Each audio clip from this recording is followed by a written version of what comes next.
Good morning, everybody. Thank you all for showing up. My name is Tom Shaw. I'm the project manager for the Vicksburg District on this project. It's the Pearl River Flood Risk Management presentation of our draft environmental impact statement. I want to just thank you all for your attendance. It is very, very much appreciated.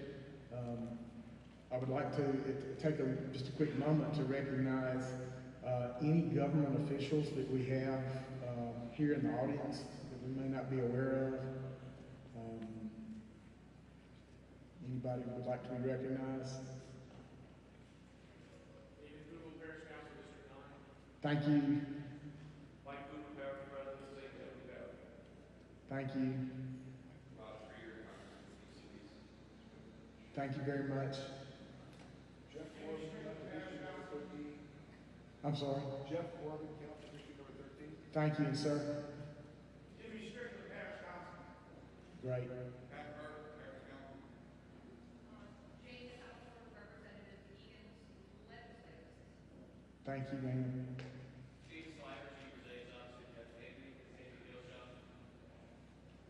Great. Glad to have you all. And Stephanie Burrell, State Representative, District 76. Thank you. I certainly appreciate it. Apologize for not being aware of this, of your attendance today. We would like to express our appreciation to the mayor of Slidell and his administration for all their assistance in making this happen. It's very, very much appreciated.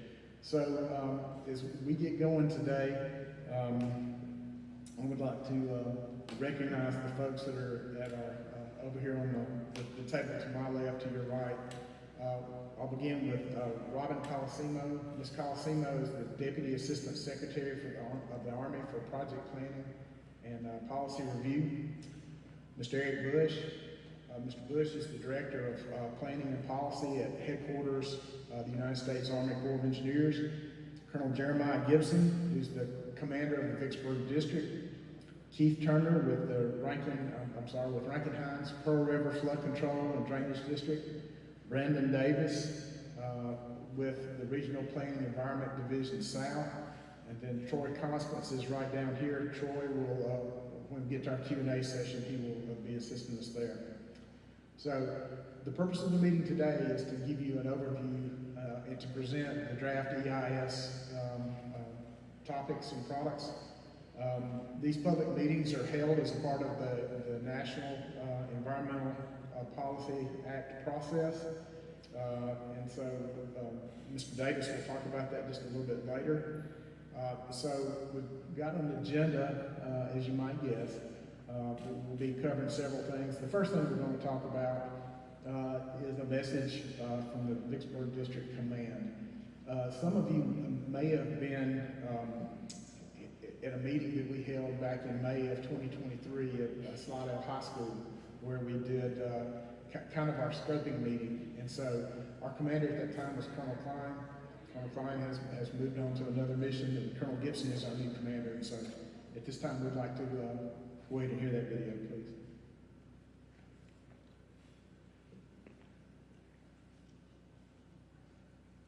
Hello, I'm Christopher Klein.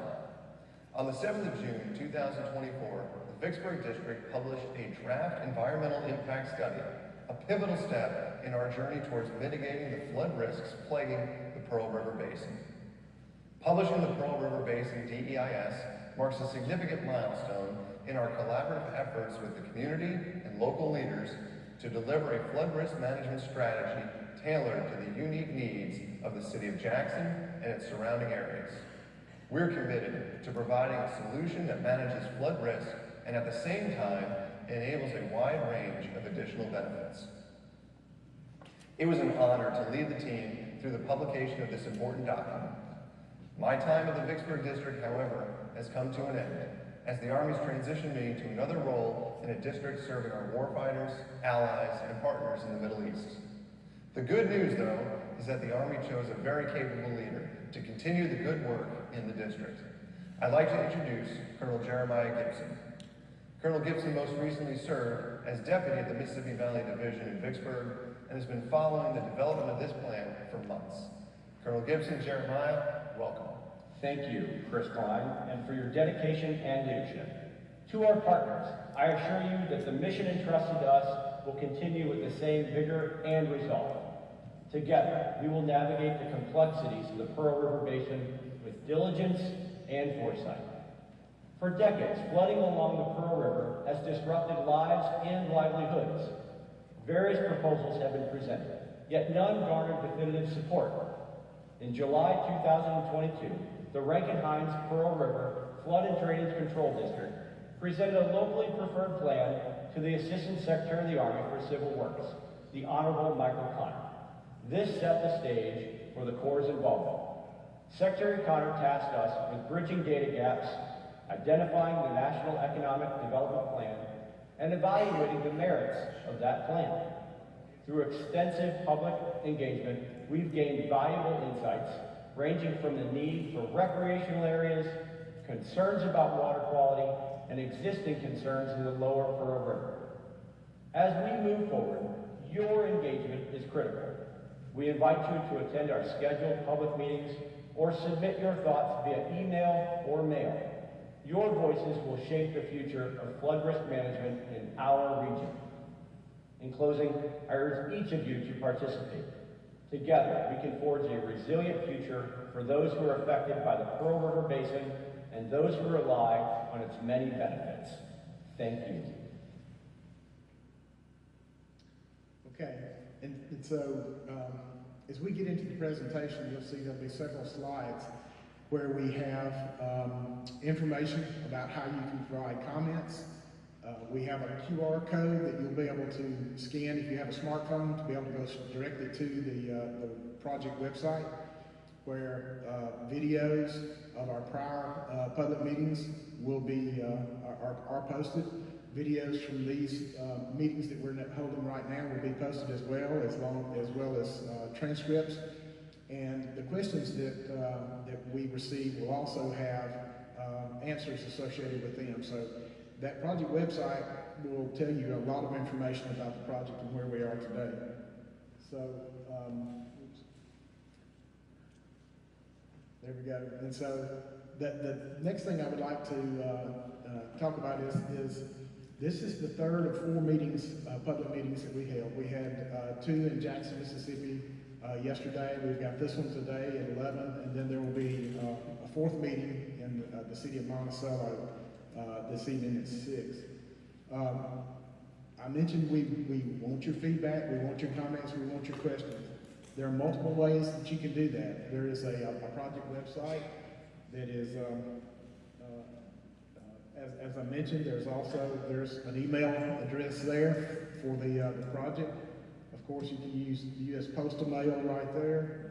And then there are comment cards out in the lobby where if for some reason you don't feel comfortable or don't get an opportunity to ask a question, we would love for you to provide some means of documentation, and that comment card would be a great way to do it. So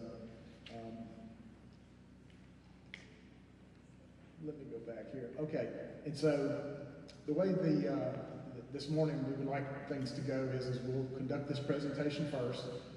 Following the presentation, there's a microphone down here in between in the aisle where you can come up and make a statement, a comment.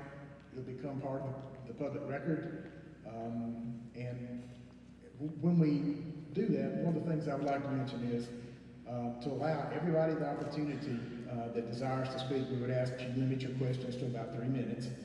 We would also, please wait to be recognized so that we can get going. We would ask you to please be respectful of your language with everybody here. And so with that, let's move on. So Mr. Robin Colosimo will describe our meeting purpose here.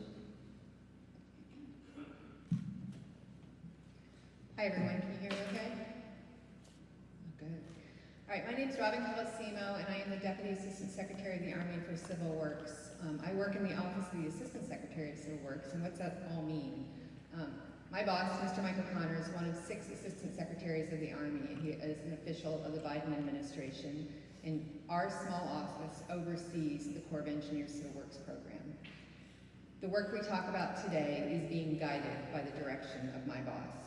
It seeks to resolve decades of repetitive flooding in Jackson and within the Pearl River drainage.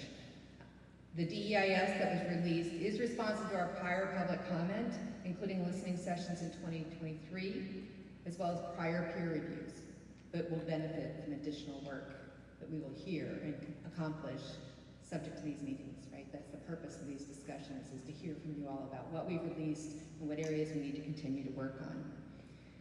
We have outlined those alternatives that we can implement within current authorities. And most importantly, the thing to highlight here is that money was allocated in the bipartisan infrastructure law to implement a project within implementing authorities. And that's kind of what's reinvigorated this work, is the money set aside to resolve these problems in Jackson. All that saying, it's imperative that any project that's put forward and potentially endorsed by my boss has to make sure it doesn't implicate other challenges.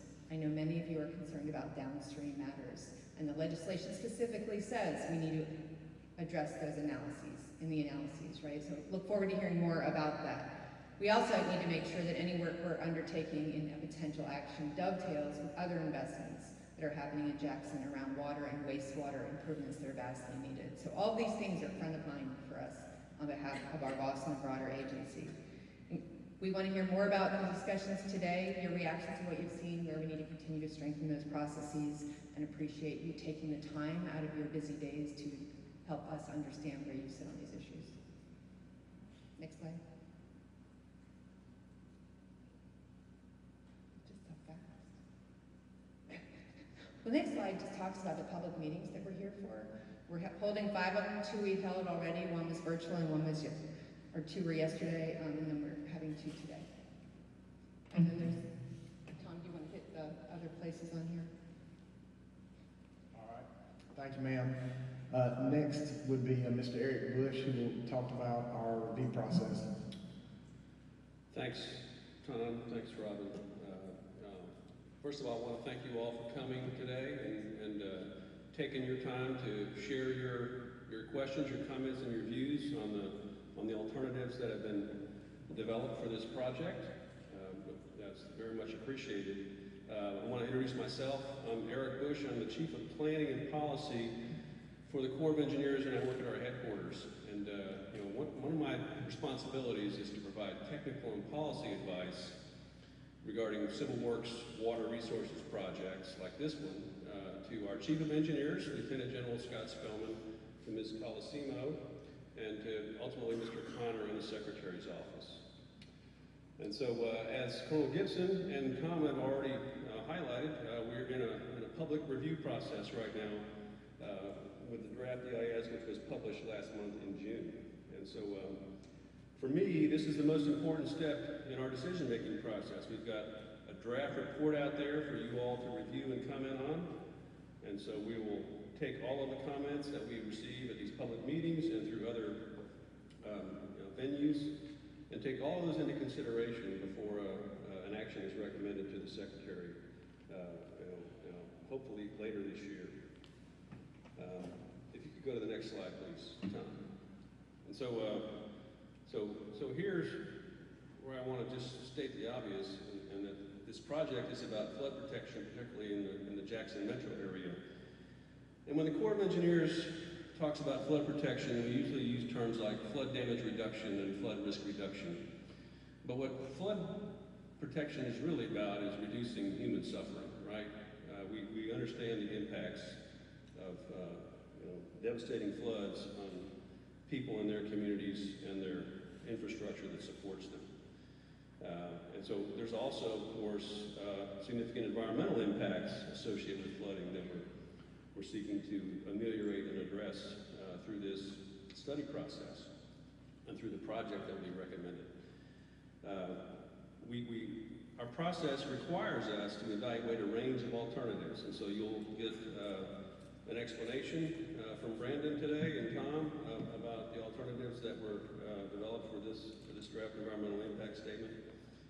And you'll hear about the evaluations that have been performed regarding those alternatives. And here, it's important for me to emphasize the importance of partnerships. We do this in partnership with a local partner. And in this case, it's the Rankin-Hines Flood Control District, represented today by Mr. Turner. They've already done a great amount of technical work to advance this project that we're taking into consideration through our decision process in the Corps of Engineers and Army Civil Works. As has been already pointed out, this project is already authorized by Congress. And so that's an important milestone, an important action that has already occurred that facilitates future construction and operation of a project to address flooding in Jackson. As Robin pointed out, there's also funding set aside to initiate design and construction work once we get through this decision process here. So, following the direction that's been provided, the very explicit, actually, written direction that's been provided from our Secretary, Mr. Connor, and his staff, our Vicksburg District team has prepared a draft environmental impact statement to inform you and also agencies of the alternatives and the analysis regarding those alternatives. And so we are in the middle of that public process, that 60-day public process right now, which concludes on August 6th. And so we welcome this opportunity to hear from you and obtain your views and comments. And I'll also just add here in closing that we're happy to take questions too. So we want to hear your comments, we want to hear your questions, and I appreciate the opportunity to be here. And I'll turn over the presentation now to Mr. Turner. Thank you.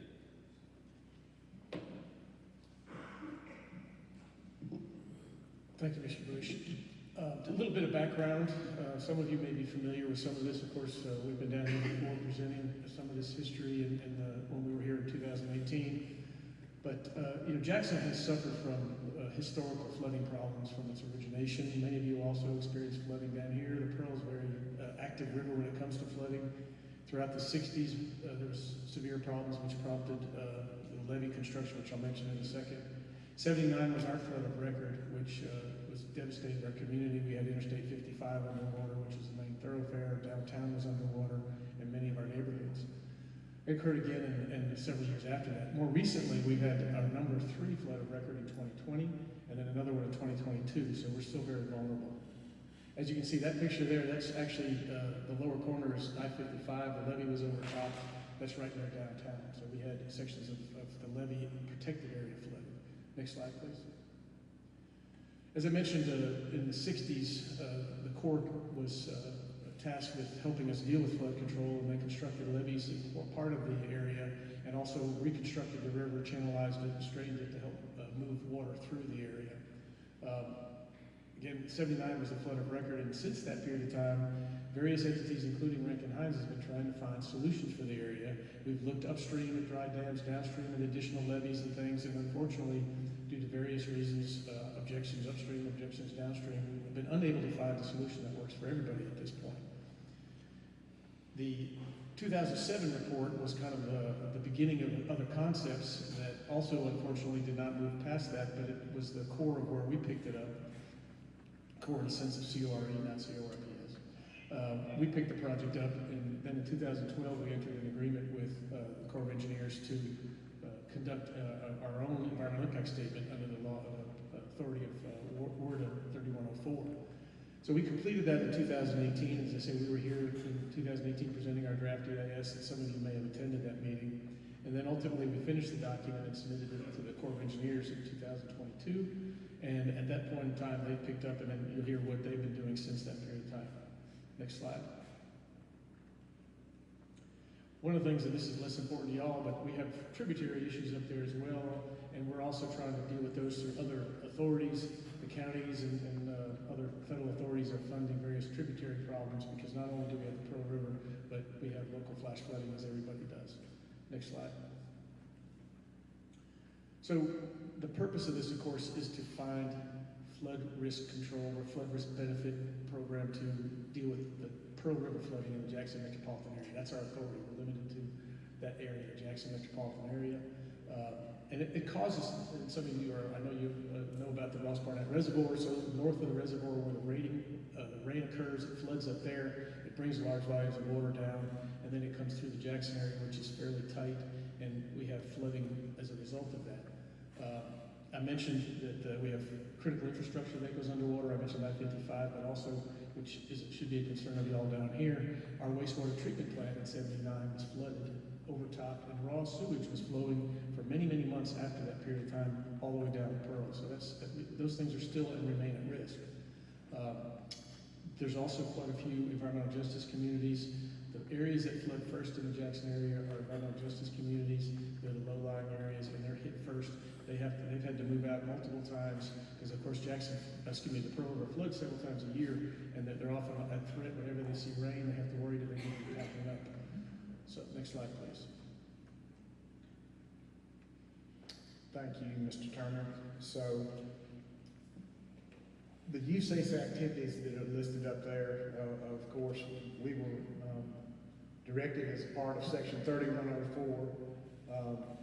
The Secretary was authorized to construct the NED plan, which is the National Economic Development Plan, the locally preferred plan, or a combination thereof. Combination thereof is a term you're going to hear a good bit. As government does, we abbreviate things, and that is currently what we call CTO, so combination thereof. The Secretary also directed us to closely collaborate with Rankin-Hines to come up with the best solution that we could, frankly, to resolve flooding in the Jackson metro area, which included identifying the NED plan, compare the level of flood protection for the alternates, and then assess the environmental acceptability and technical feasibility of the alternates. So the way this was actually accomplished is as mentioned earlier, we used a lot of historical data that we had. We also did a reanalysis from an engineering perspective, economic and environmental perspectives, to address and alleviate the flooding in the Pearl River watershed study area, which is in itself is the metropolitan Jackson area. So I'll talk about the study area here shortly. The alternates that were assessed were alternate A, alternate A1, alternate C, and a combination thereof, that hybrid plan. And they were done in accordance with the Department of Army criteria and guidelines. And the draft EIS, the challenge there is to reasonably assess foreseeable environmental impacts of all reasonable alternatives that could possibly be proposed. So, as Mr. Turner, he mentioned one of the things that we wanted to make sure that everybody understood, that we recognize the ongoing activities by multiple local municipalities and local entities with respect to the tributaries, because they're connected hydraulically, and we do need to account for that. And so we have been coordinating with the state and federal agencies with respect to ongoing their activities. So I mentioned the study area. The study area is what we're actually defined by our authorization, and that includes Rankin and Hines counties, including those cities that you see there in the metro area and the creeks listed. And that's actually represented on our map over there by the yellow circle, which basically runs like that. And then the project area is actually the area that our project efforts actually looked at, and that's represented by that oval area there. And that basically runs from the Ross Barnett Reservoir down to just south of Byron, Mississippi, right there. And basically the project area is limited to the proposed areas where our actions will be implemented. And then there's the last item, which is kind of green looking trapezoid there, which represents the area of influence, and that's an area in which changes, you know, from a hydrological or hydrology standpoint would exist based on the proposed alternative. And so, as part of that collaborative effort, one of the things that I mentioned several of the alternatives. There was alternative A, which is a non-structural plan, B, the levee plan, and C, the locally preferred plan. These were all in the Rankin-Hines submittal. And after the ASA's office made a review, one of the charges they made to us is they generated some comments. Several, you know, many of them were able to be answered, but there were some which they looked like there was a data gap. There were things that they asked us and charged us to work with Rankin-Hines to resolve. And then that's how we ended up with a collaborative plan here that we're talking about. So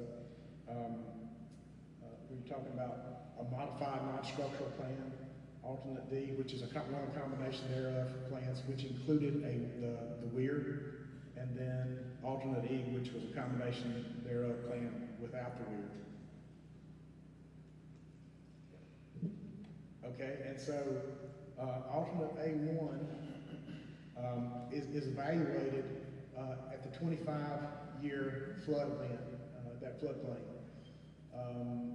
And so it applies to any structures that are found within that area. If the structures are residential, then those structures would be raised to a 100-year flood elevation.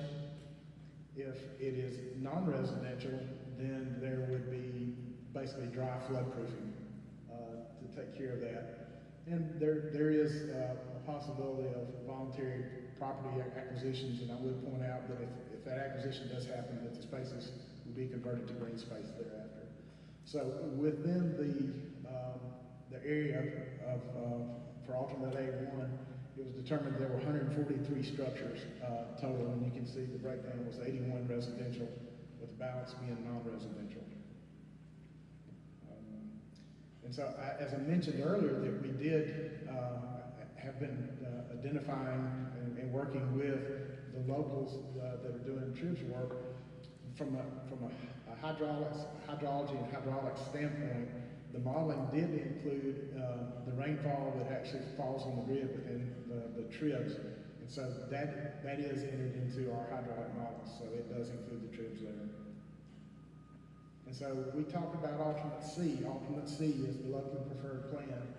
And you can see there were several features associated with that plan, all to improve the hydraulic conveyance, if you will, to move water in a more efficient manner.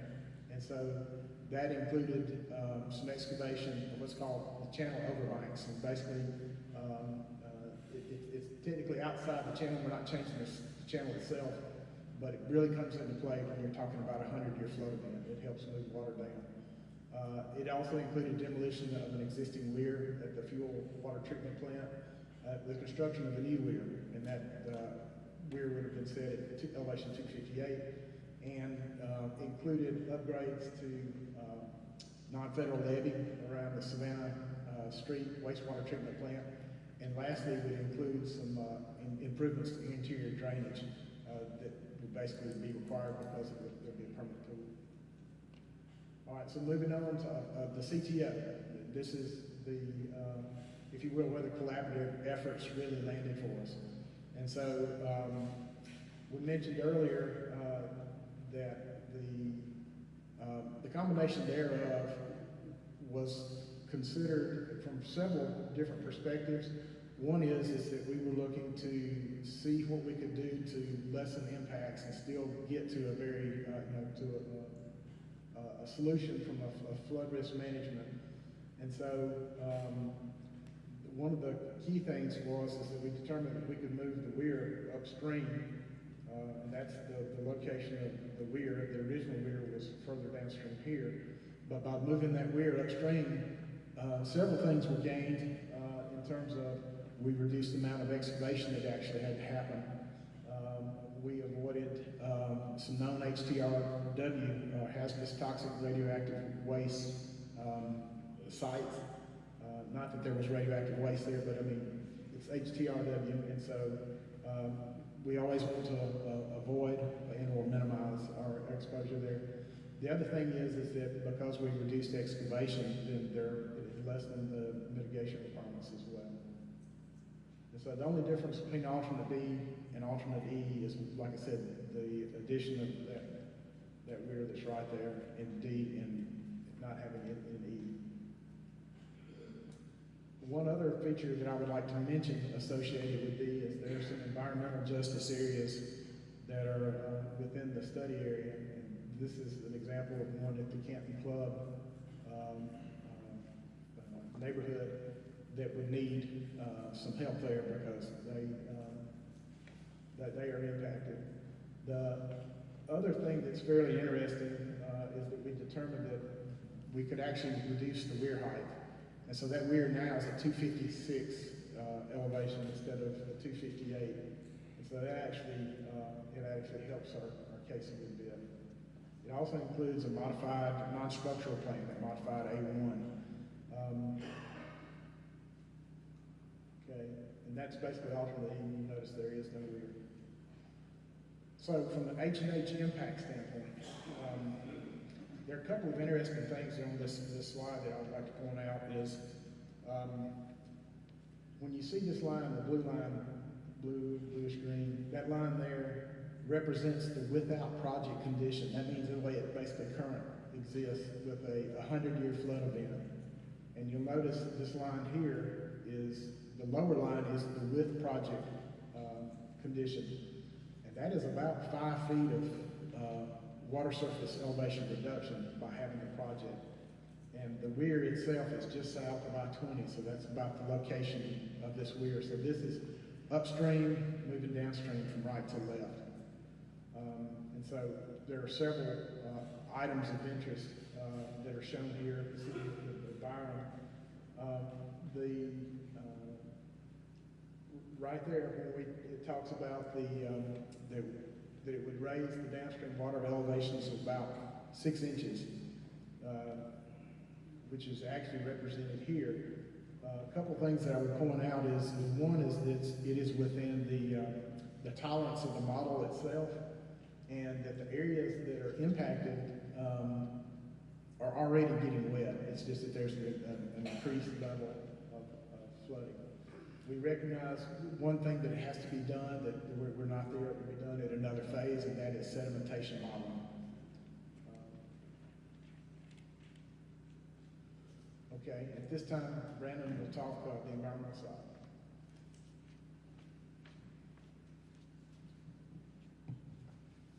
Thank you, Tom. Decided to come to the podium since I use this fancy clicker. I don't have to turn my neck so much. Good morning to you all. I'm glad you're here. I know it's a middle of the day. There's a lot of other places you can be, so it's great to have you here. Also want to thank our first responders that are joining us as well today. My name's Brandon Davis. I'm the planning lead out of Vicksburg, and been a part of this project for a long time. And in the next few slides, we're going to talk about the National Environmental Policy Act. I'm going to call it NEPA going forward.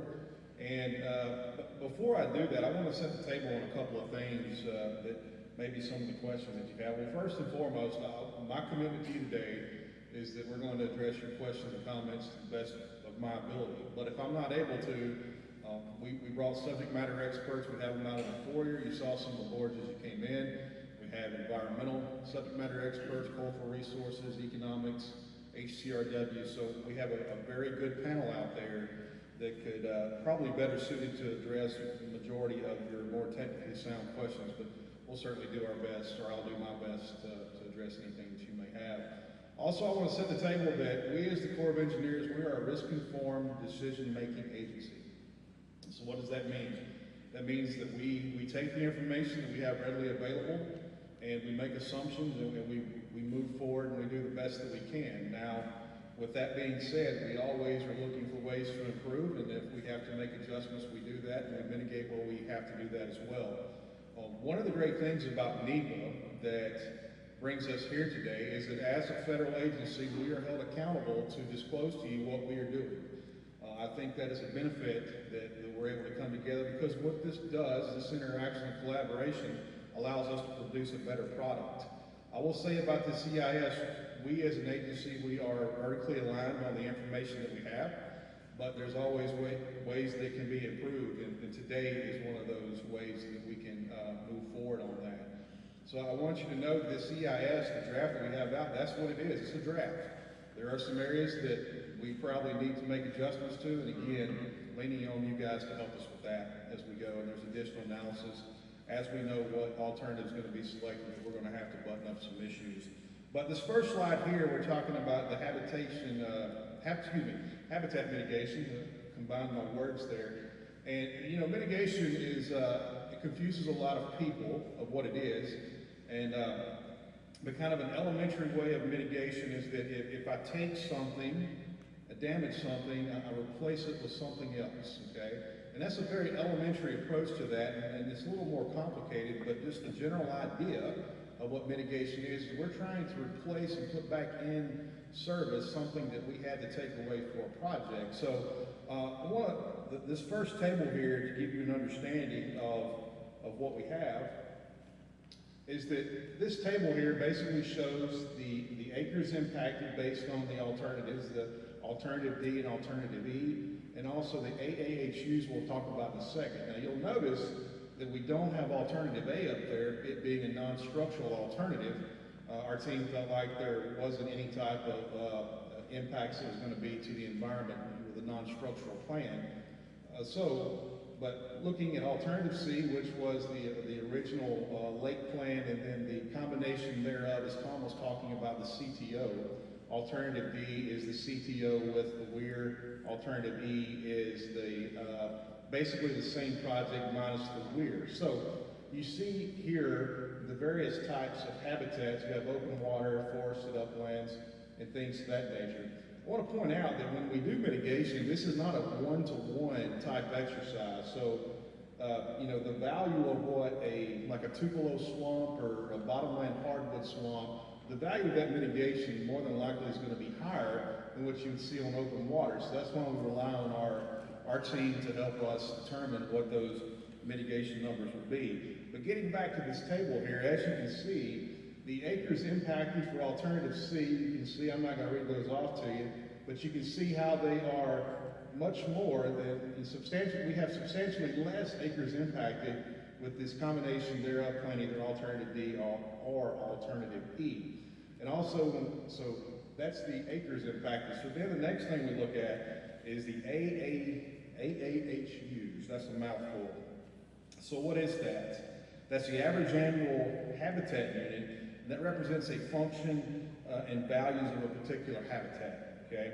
And like I said, when we mitigate for a project, we're not going to do a one-to-one. Like I said, the value of open water mitigation likely is not going to be the same as replacing bottomland hardwood. So there is some differences there. Our terrestrial impacts, they were developed by running a certified habitat evaluation process model. Some of you may know that as HEP. This was completed by our non-federal interest contractor. They did a great job on that, and that has been presented in the draft EIS.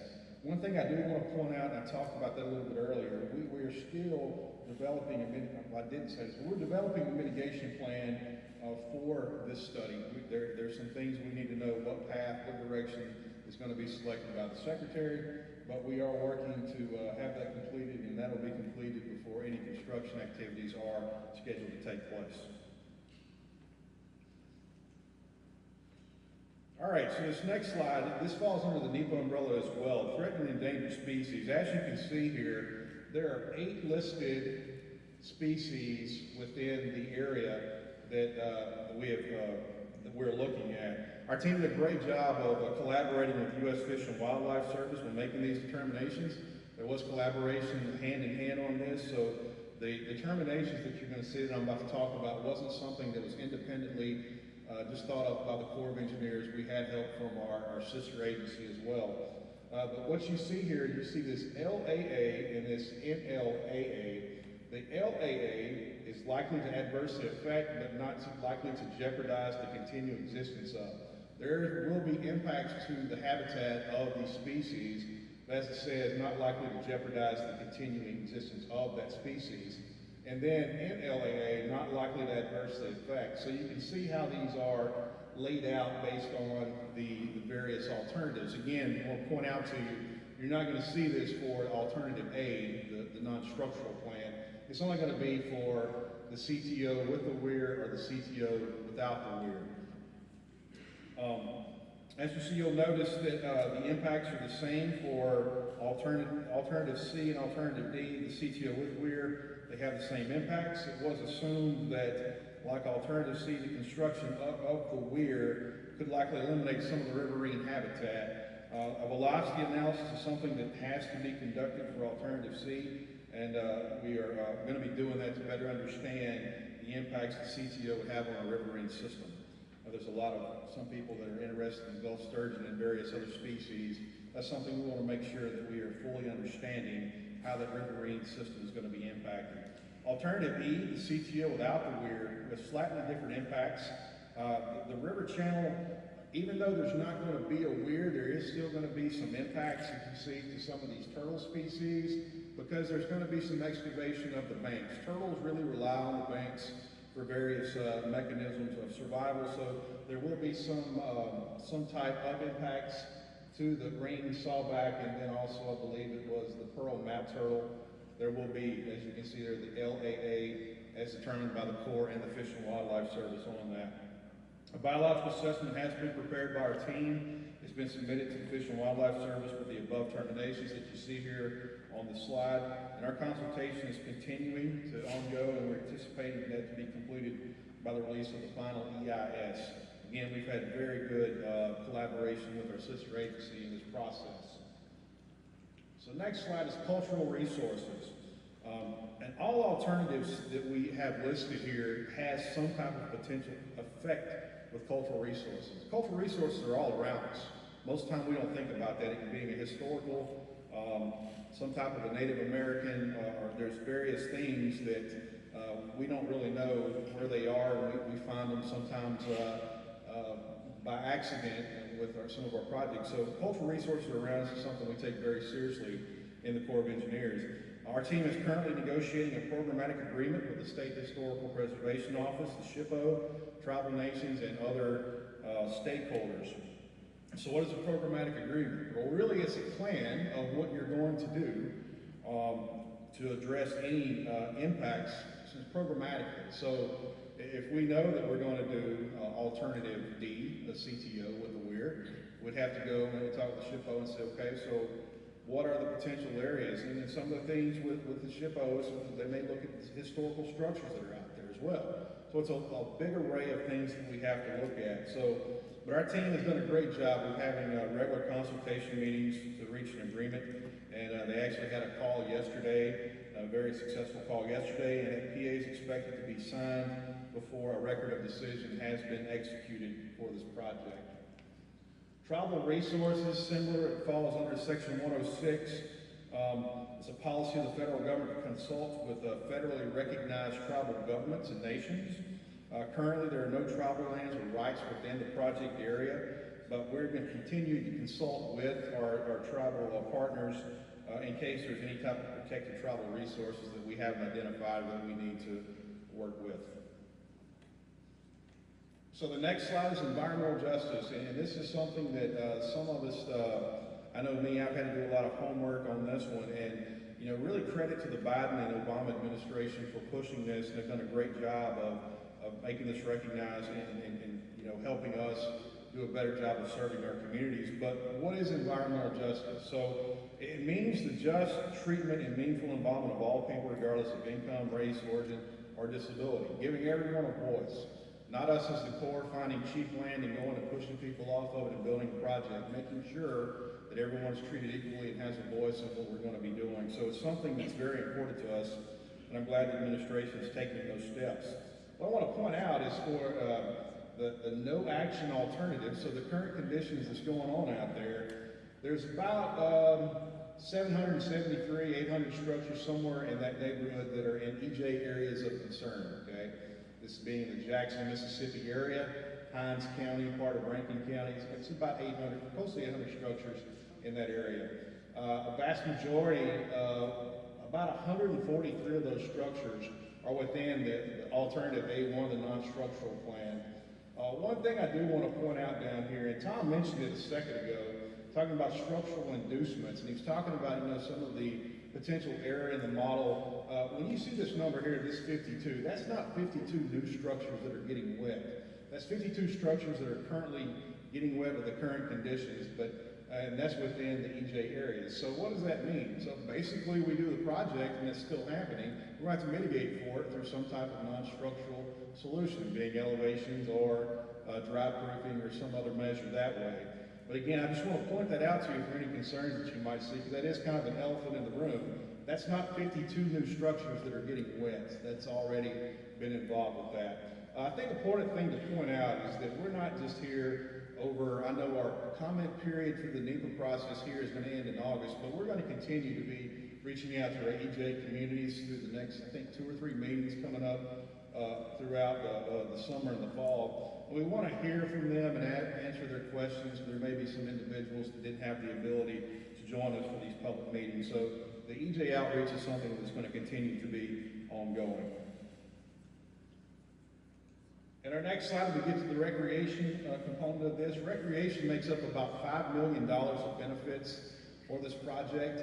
One thing about the Corps of Engineers and our policy, that the study that we are doing and the EIS has put out is for flood risk management solutions, okay?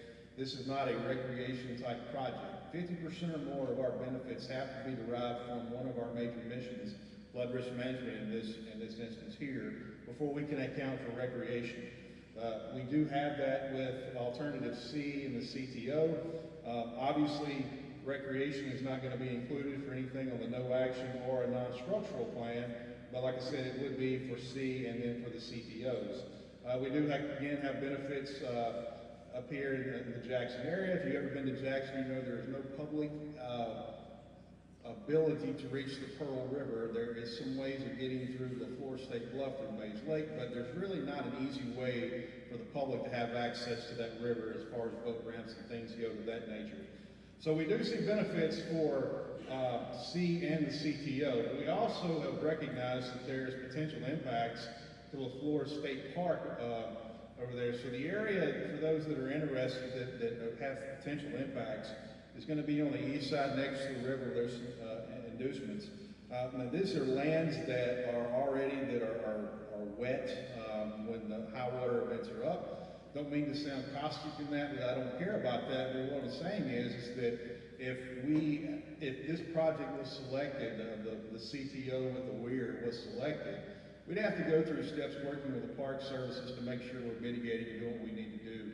There's a wide variety of things that we could implement that could actually make this park even better because of the flooding in those areas that we have had.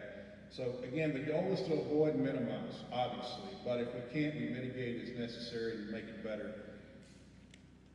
So finally, one of the last things I want to talk about to you is economics, and this is a subject that really can make your eyes cross because it's a lot of numbers.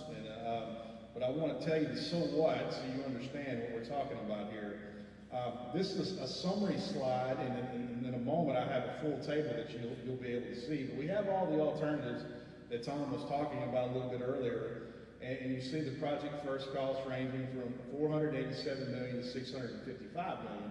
Well, why do we have a range like that? Well, just to be honest with you, there's risk involved in those numbers. Our engineers did a great job of collaborating on that, but we do have, they assign some risk to that to give us that range and some flexibility.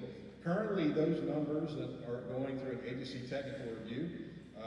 The cost numbers are being reviewed by an individual out of our Walla Walla Center of Expertise. Walla Walla, Washington, has a Center of Expertise for Cost Engineering. The individual, I've worked with him several times, is extremely tough on reviews, so it's in good hands in essence of finding and making sure that our numbers are sound. So more to come on that because that ATR is going to end, I believe, toward the end of August. Net benefits is something that we look at, and also benefit to cost ratio. I want to be clear again that the charge that we were given by the Secretary of the Army for Civil Works, Assistant Secretary of the Army for Civil Works, were to analyze an array of alternatives, the CIS, determine an NED plan, and help them make an informed decision on a path forward. Again, the information that we do have, we're vertically aligned with it. We realize that there may be better information and input coming from you that helps make this a better project, but we feel good about the information that we have at the time that we were doing this analysis.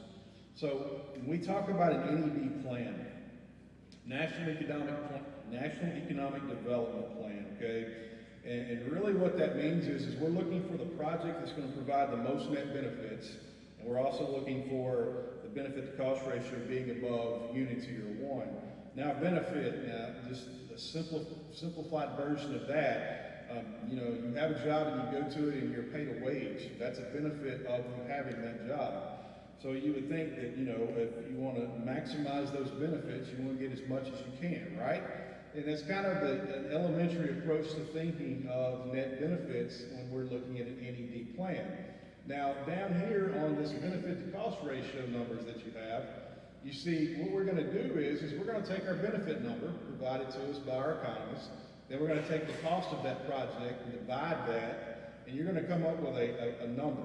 And for the instance here on alternative D, we're seeing a 1.4 to a 1.1. So what does that mean? Okay, so for every $1 that's invested by the federal government, in theory, $1.40 is going to be returned to the public for that project. So that's how that plays out. And I wanted to lay that out to you so you understand a little bit more on this next slide, and you're just not seeing a bunch of numbers, because that's a bunch of numbers. And I want to be as transparent as I possibly can on this. So we talked about the Secretary asking us to provide them an NED project. And if I'm looking at that, I'm actually looking at a couple of options here. Alternative D on the low cost, you see an annualized net benefit of $8.2 million and a benefit cost ratio of 1.4. Now you would think that you would want this higher number here, and you would say that would be your NED plan. Well, not necessarily. As I said, the key to having the NED plan is having a BCR above unity, above 1, but also maximizing the net benefits associated with that. So in this case here, you have actually about 3 that you could look at. Alternative D, the CTO with WIR. If you have a low cost, you have alternative D, the CTO without the WIR, is a little, you know, 6.8. And then you have a non-structural plan down here that's a 2.2 with $2.1 million. So why is there a variation there? Well, as we talked about, there's risk associated with the costs that we have, and we're going through that ETR process right now to further refine what those numbers might be. So it might be that when we go through the process and it's being reviewed, we're saying that maybe it's a low number of 478 or 487. It actually could go up higher to the 655 number, which would take this out of contention. So there's still some things to be sorted out on the alternative that the Secretary might select. But again, our charge was to give them information to make to make an informed decision, and that's what we feel like we're doing here with these results. All right, finally, the last thing I want to talk with you about today is the HCRW, hazardous toxic radiological waste. The non-sponsor has done a great job of doing numerous tests so far on this area. Once we have a refined project, we would make sure that the site was clear of any HCRW. It needs to be pointed out, the Corps of Engineers is not going to go in and construct any type of a project that has some type of concerns with HCRW. You know, we're next to a landfill that has radioactive waste. That site's going to have to be clear so we're not having any type of leaching into the system. So that's a concern that will have to be addressed before we're able to move on with that. Again, thank you so much for your time. We have our subject matter experts in the back. I will be here as well, so is my chief down here. If you have any questions, I'd love to hear from you. Again, thank you for helping us make this project even better. Thank you, Brandon. So that concludes our presentation part. We will take question and answers here shortly.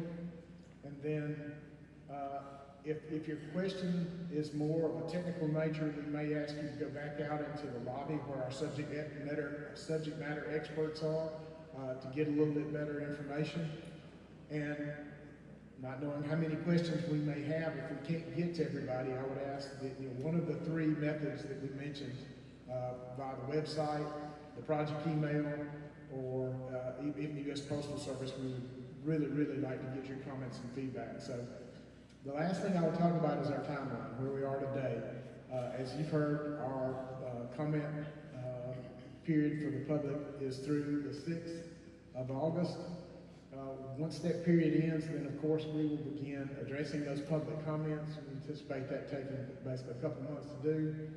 With, if everything remains on schedule, a notice of availability in October, with us, the Corps, presenting a final environmental impact statement to the Secretary for his determination and a record of decision if he chooses to.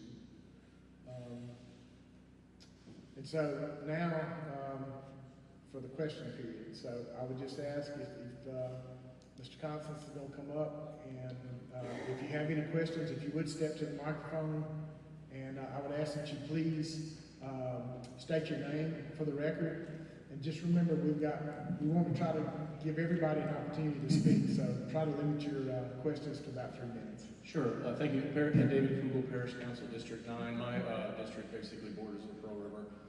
I think what I'm a little bit confused about, I'm sure I'm not alone in this, is I think the concern of a lot of people coming to this meeting in Slidell, Louisiana, is what is the impact going to be on here? And most of what I saw in this presentation is how great this is going to be for Jackson, Mississippi.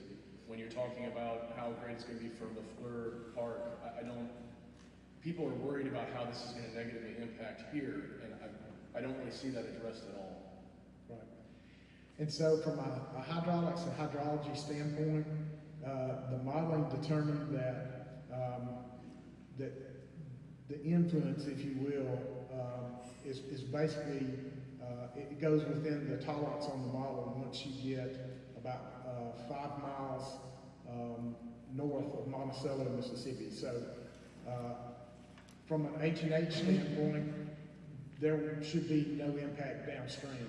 I mentioned earlier that we do need to conduct a sedimentation model as part of the next phase. Okay. Next, anybody else have a question? Yes, ma'am. Thank you. Stephanie Brault, State Representative District 76. First, I want to say thank you all for being here, being in Slidell. I know that in other times maybe it didn't make it here. There is no one that's going to cheer you on more for flood protection than the people in this room. No one understands that better than we do, as long as it doesn't affect us. A couple of questions. Number one, A1, my understanding is, and I'm going to talk a little bit about congressional authorization. There's current congressional authorization that would cover A1. There is no downstream impact of A1. There is obviously a much better, less cost, better VCR. So why are we not having a big presentation, I guess? More focused on A1. And then I'll add just a little bit on my second part of that, and then I'll sit down. But on what looks to be the preferred, the combination D with the weir, my understanding is that you do not currently have enough congressional authorization and funding for that project. So you would have to, you have it up to a certain amount, but the amounts that I've seen listed up here would exceed your congressional authorization and would exceed your funding. So that would mean you would have to go back and get additional authorization, additional funding. So if you're going to go back to Congress and say, hey, we need more money for this, my question to you and for the people in this room is, how much are you budgeting in all of those numbers that are out there for downstream mitigation? I know in the project it says that there would have to be a full study of the Pearl River. My question is, how much are you projecting to do that project? And how much are you projecting for any mitigation for downstream impacts? I've seen estimates as high as $1 billion. I don't know how that would factor into it, but how much are you projecting in whatever you're going to have to go back and ask Congress for in any project other than A1 for downstream impact for us? Thank you. So thank you for that question. And I'll start with the first part. You asked, how do we make the selection? And you're right. So we look at the effects and the cost and benefit return. So if you look at A1 by itself, then it has higher net benefit, well, it doesn't have higher net benefit, higher VCR and higher net benefits under a certain condition. That's not the only thing that we do when we look at alternatives. We also look at its effectiveness. So one of the things about the non-structural plan is the participation rate. The rate that we use to develop that is assumed 100% participation rate. We know that that's not true because we do non-structural all over the country. The participation rate drops subject to the type of community. In this community, we're anticipating the participation rate to drop to nearly 50%. When you get a rate that low, you start to ask yourself, how effective is the plan? You're not really addressing the problem in the area through that issue. But we present it to get comment from the public to determine whether or not that participation rate is going to be close to 100% or not. And that's how we will ultimately make the decision.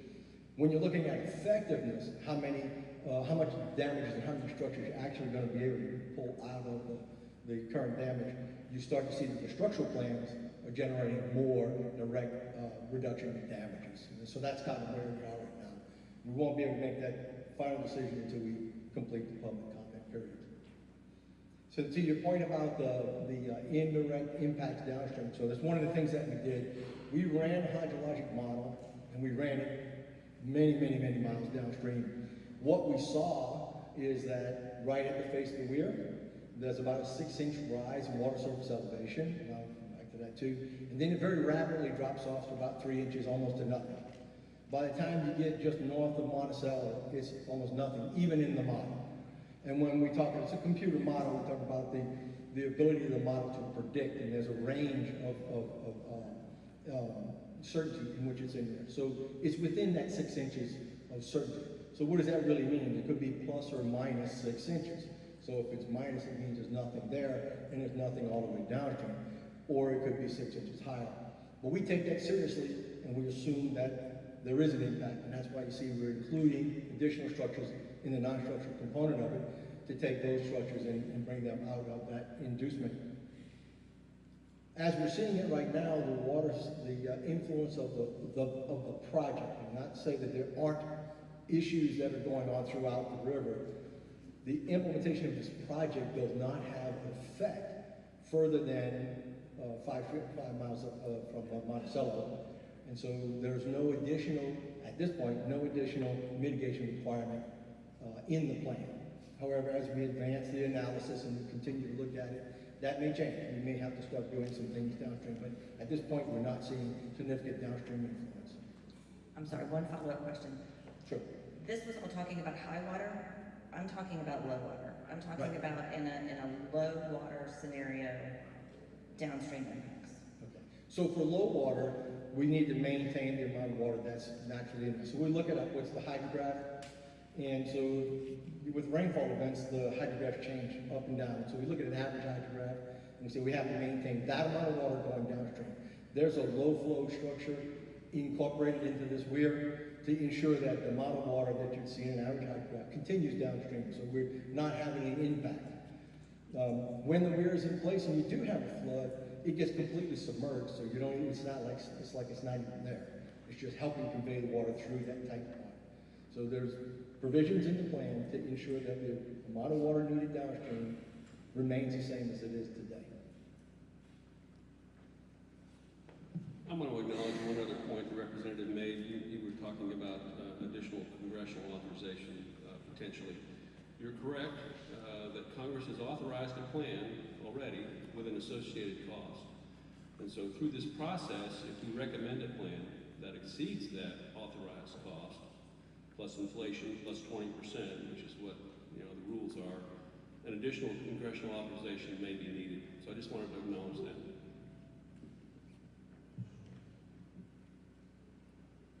Okay, next question. Sir? I don't have any specific questions, but I have some observations. Could I get your name, please, sir, for the record? The name is Barry Cole, Thank you. K-O-H-L, and I'm here representing the Sierra Club, New Orleans group. And we have a few observations, and I'll be brief, where information was lacking in the draft impact statement. The Sierra Club has used the Pearl River, our group, for over 50 years. And we have 6 natural and scenic rivers in the lower part of the Pearl River. They're very precious, beautiful, they're scenic and natural rivers, and they're used by many of our folks in New Orleans and Slidell for canoeing and enjoying the environment. But we noticed in the EIS there was a lot of critical information missing. One was information on the impacts on the lower Pearl River. There are concerns about ecotourism in the lower Pearl, water level changes. It's important to have water levels predictable, and we're afraid that with the project, the core project in Jackson, with changes in water levels, we want to know how it'll affect the area in the lower Pearl. And one sort of philosophical issue, I'm a geologist by training. And we were always taught, don't build in the floodplain. Evidently, that information hasn't gotten out to the politicians, because we're here today because of flooding in the floodplain and the building in the floodplain. Floodplains flood, that's what they do. The city of Jackson spread into the floodplain, and that's why we have a problem. Now, based on topographic maps, elevation maps, which we geologists use daily, flooding of man-made structures is predictable and also preventable if you're aware of where the water goes, and it's very easy to determine the width and breadth of floodplains. It's on topographic maps.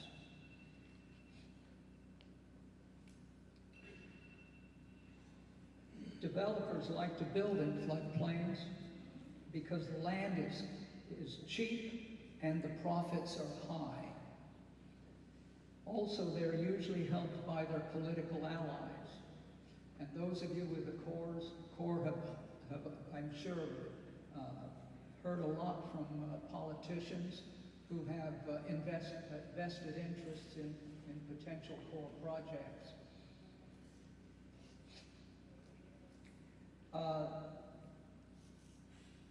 I'm particularly concerned about the dam. The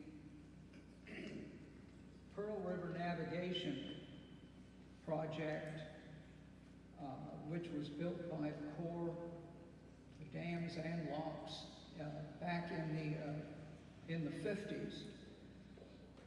There are major safety problems with two of the dams, one at Pools Bluff Sill and the at Pools Bluff Sill near Bogalusa and the Bogachita Sill. The Corps' design created a permanent rollover, which causes boats to capsize, pulls people underwater, and they can't escape. Between 2010 and 2020, 8 people lost their lives when the boats overturned and the occupants drowned. Both of the proposed alternatives, C and D, include dams, but the design of these dams was not presented in the draft EIS. In 2003, a hydrologic study concluded that the rock ramps added in front of sills would allow migration of endangered species, like the sturgeon, and prevent continuous loss of human life. But the agencies, state and federal, and BP task force ignored this solution, and people died.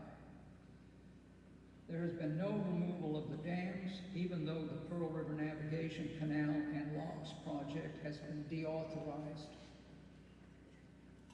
Excuse me, sir. I would just like to finish and say that the draft EIS, in our opinion, is adequate.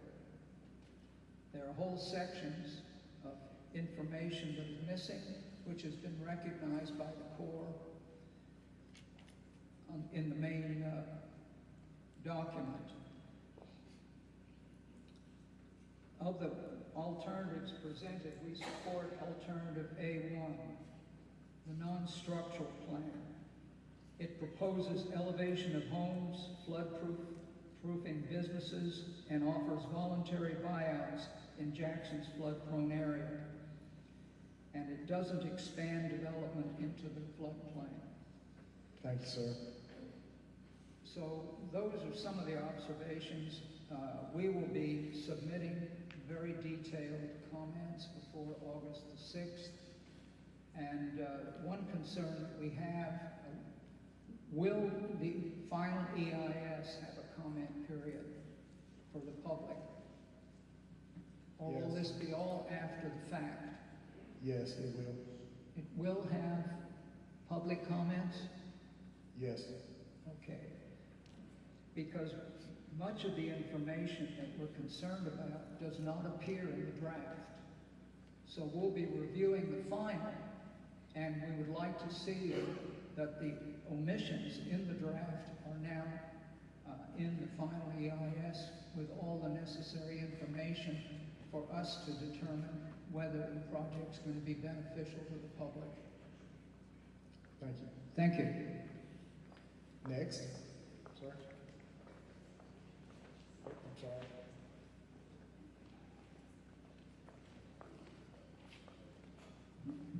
Good morning. Hi. Again, my name is Mike Cooper. I'm St. Tammany Parish President.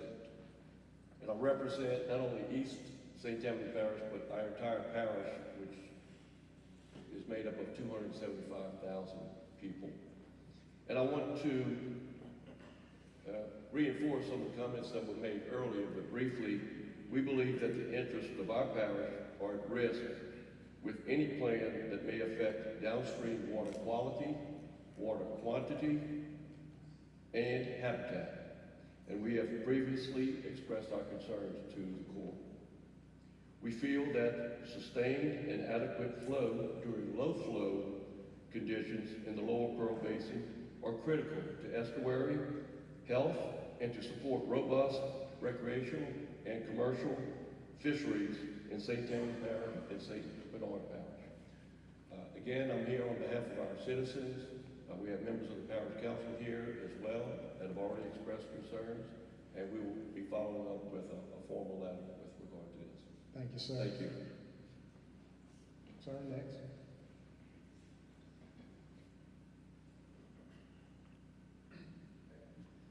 I'm Tom Collins. Has environmental change been figured in to the equations that we're considering today? I couldn't agree more with the gentleman from the Sierra Club.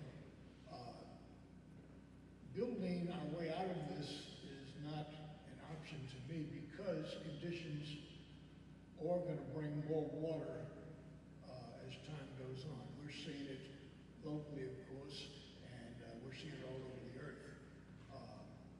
We need solutions that will stop the population growth in coastal areas and help to move the people out that already live in coastal areas as the sea levels are going to rise and the rainfall evidently is going to get worse. So what type of weight is being given to environmental change? So when we do our analysis, we look at a 50-year period, and we calculate the differences between today and that 50-year analysis. And those are included in our assessments of everything that we do. Well, when I look at the flooding situation at my own home, which is in a different flood area. I don't know if I'll be living my life out in my home because it becomes an island, although it's a raised home. So a 50-year period is fine, but to me, I like to look at the big picture.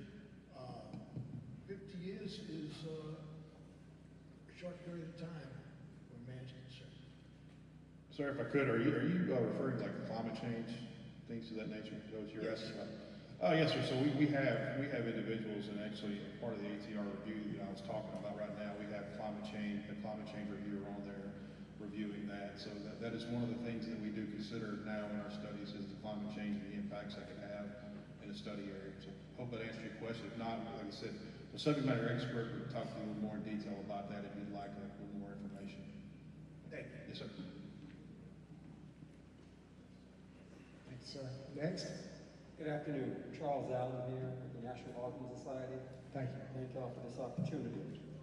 Real quickly, I just want to read some observations and remarks similarly to what was read earlier and shared. Audubon Delta National Audubon Society has had presence in Louisiana for a century. And as a nonprofit conservation organization guided by the principle, what's good for birds is also good for our people. We understand just how important the Pearl River is for birds, for communities, and for ultimately our people. Because of that, Audubon has been working for many years with our local chapters and partners across Louisiana and Mississippi to protect the Pearl River from the ecologically destructive One Lake Dam project, a proposal we know to be a private real estate development project, masquerading as a flood control project. The Army Corps' latest Pearl River flood plan, while incomplete, makes clear that One Lake and all similar dam dredge projects should be rejected. Specifically, alternatives C, D, and E. We only put more people and property in harm's way and threaten the way of life for so many downstream communities. These alternatives will cause massive environmental impacts, expose local and downstream communities to toxic contamination, and induce flooding on vulnerable communities. Instead, Audubon urges that the Corps pursue effective flood relief for our neighbors in Jackson through alternative A1s, home elevations, and flood-proofing of buildings. And very importantly, we call on the Corps to expand this plan to benefit more homes, businesses, and address local creek flooding, restore floodplains, elevate roads, and include levee setbacks and protections for vulnerable Jackson neighborhoods. Audubon believes an expanded A1 plus alternative can deliver meaningful flood relief for those who need it in Metro Jackson while protecting the birds and downstream communities. We look forward to providing these comments in writing. Thank you so much. Thank you, sir. Good morning, ma'am. Or good afternoon, ma'am.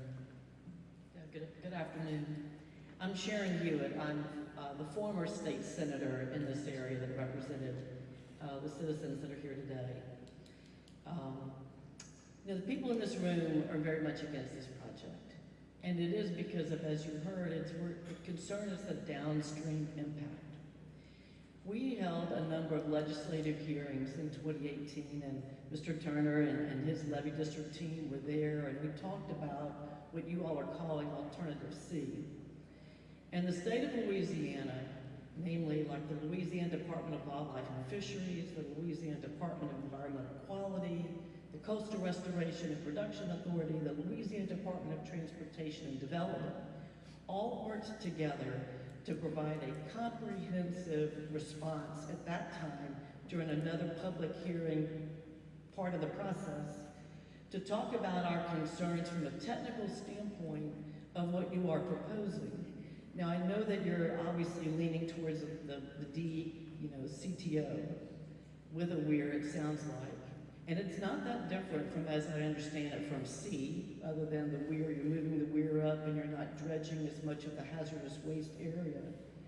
But I would like to know then, I have two questions. My question first is, have you addressed those issues from the state of Louisiana and specifically specifically the Louisiana Pearl River Basin Task Force.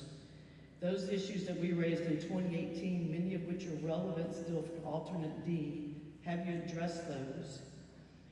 And as you mentioned to the lady there at the center of the table, that was included in the WRDA Act, that you had to address the downstream concerns and this project had to be economically justified. And so I'd like to know if you have addressed those, if you believe in the work that you've done, and it was more than just the water levels. You know, you've talked a lot about that, but there was a lot more in that document than just water levels. My second question, I'm shocked to hear that you can actually include the benefits of recreation in your cost-benefit analysis. Because as we all know, this is largely being driven by the opportunity to create a lake in the Jackson area.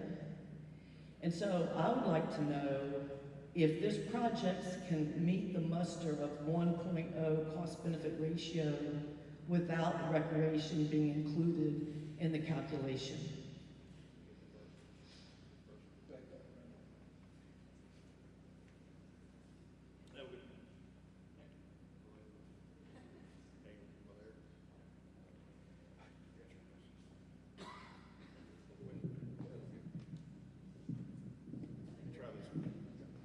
There we go. There we go. Sorry about that. I don't know why that thing died on us. So to answer your question, yes, ma'am, on the benefits. So just to clarify, like I said, we have, by our policy, we have to make sure that at least 50% of the benefits that we are capturing is with a authorized, our mission that we have, flood risk management being one of those. To answer your question, Tom, can you go back a couple of slides on that, sir? That table, if you don't mind. Go back to the economic table. Yeah, you're fine.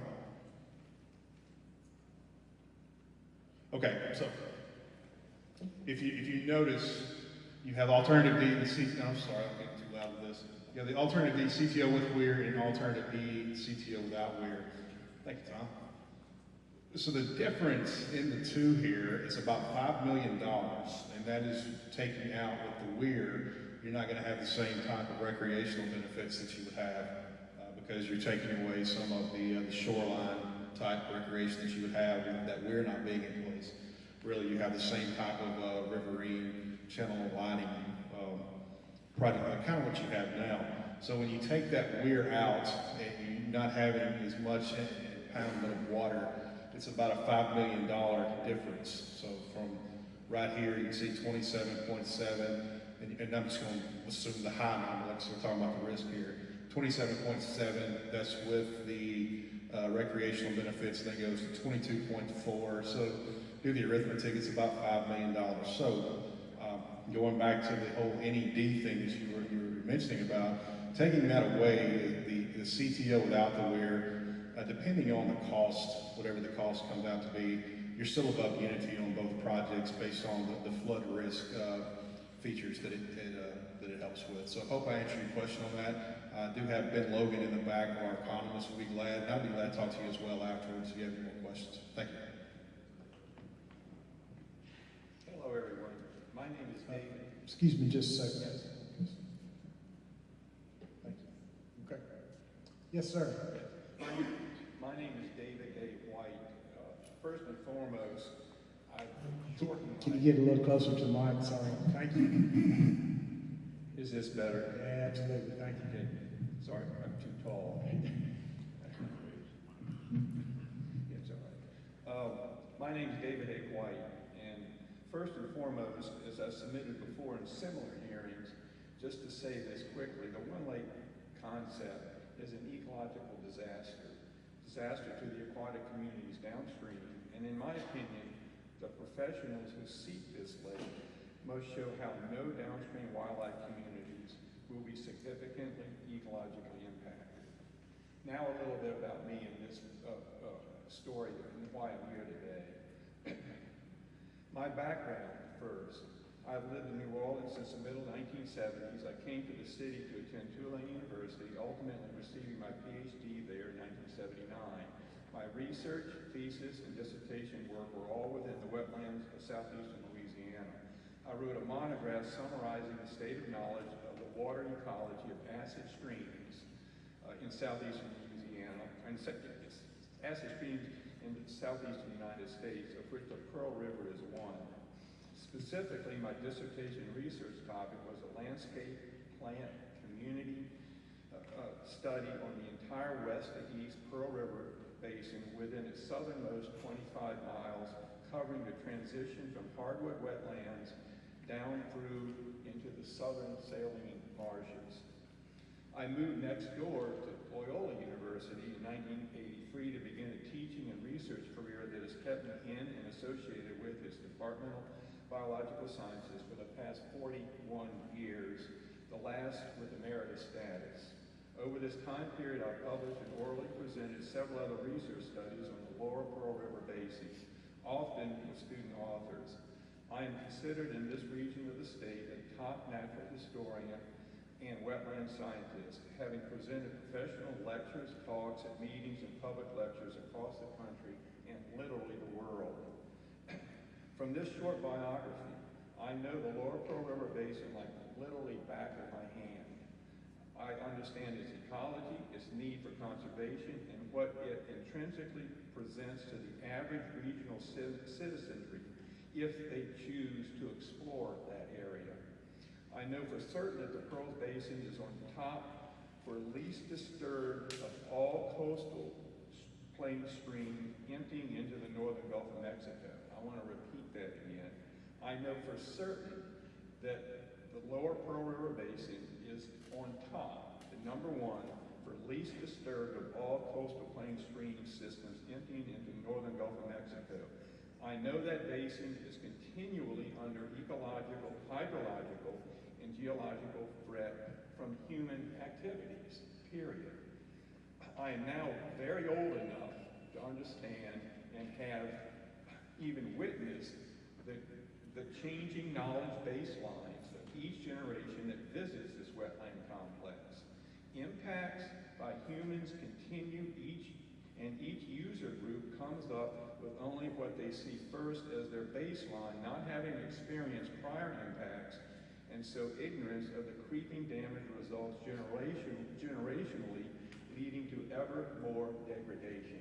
I think all of you in this room could understand that. If you witnessed an environment that you've lived in all your life, from an ecological or love of environment perspective, you know the changes that have occurred over that time period. And I could talk for literally an hour about what is happening in this region of the basin. One last couple of comments here. Now my recommendations.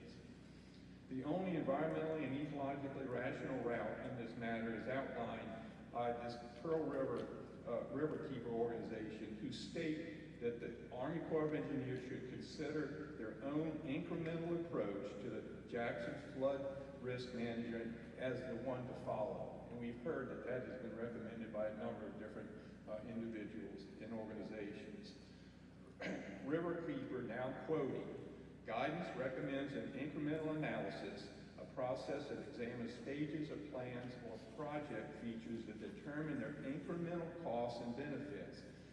As a Corps reviewer noted in the 2020 agency technical review, that this type of analysis, in quotes, specifies that the proposed project features must be shown to incrementally reduce the problem.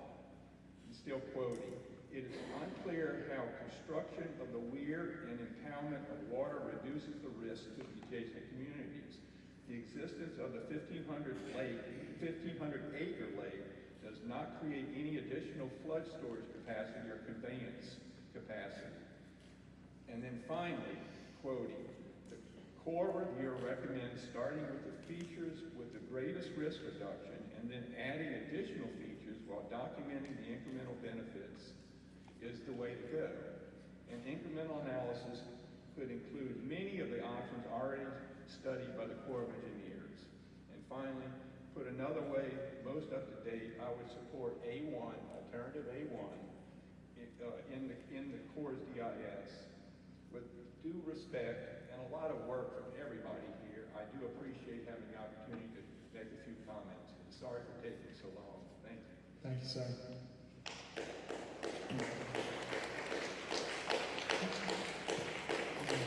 Yeah, just as a follow-up, I was hoping to get an answer to my first question, and that was, have you all addressed the issues raised in 2018 during the last public comment period from the agencies from the state of Louisiana through the Lower Pearl River Basin Task Force on how it affects us downstream?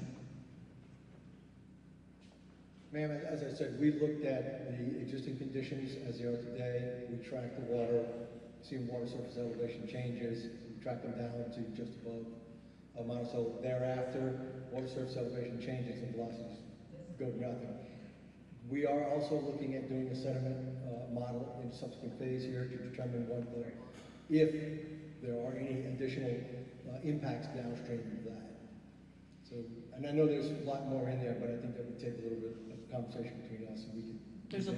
There's a lot more in there, and again, that's in the word bill that you all have to address the downstream impacts, and we're going to make sure that our congressional delegation ensures that that happens. Yes, ma'am. We'll review that and get you responses. Thank you, sir. Good afternoon. My name is Andrew Whitehurst. I'm the Water Program Director for Healthy Gulf and the Gulf Restoration Network.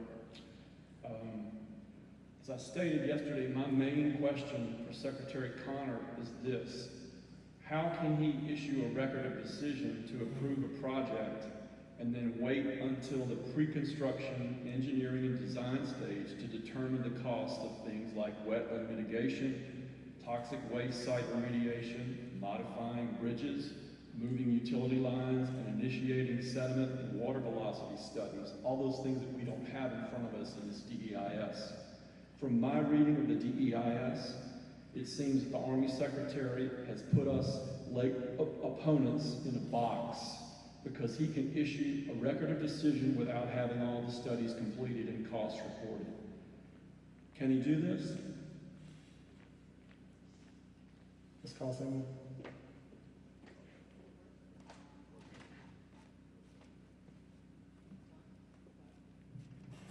Hi.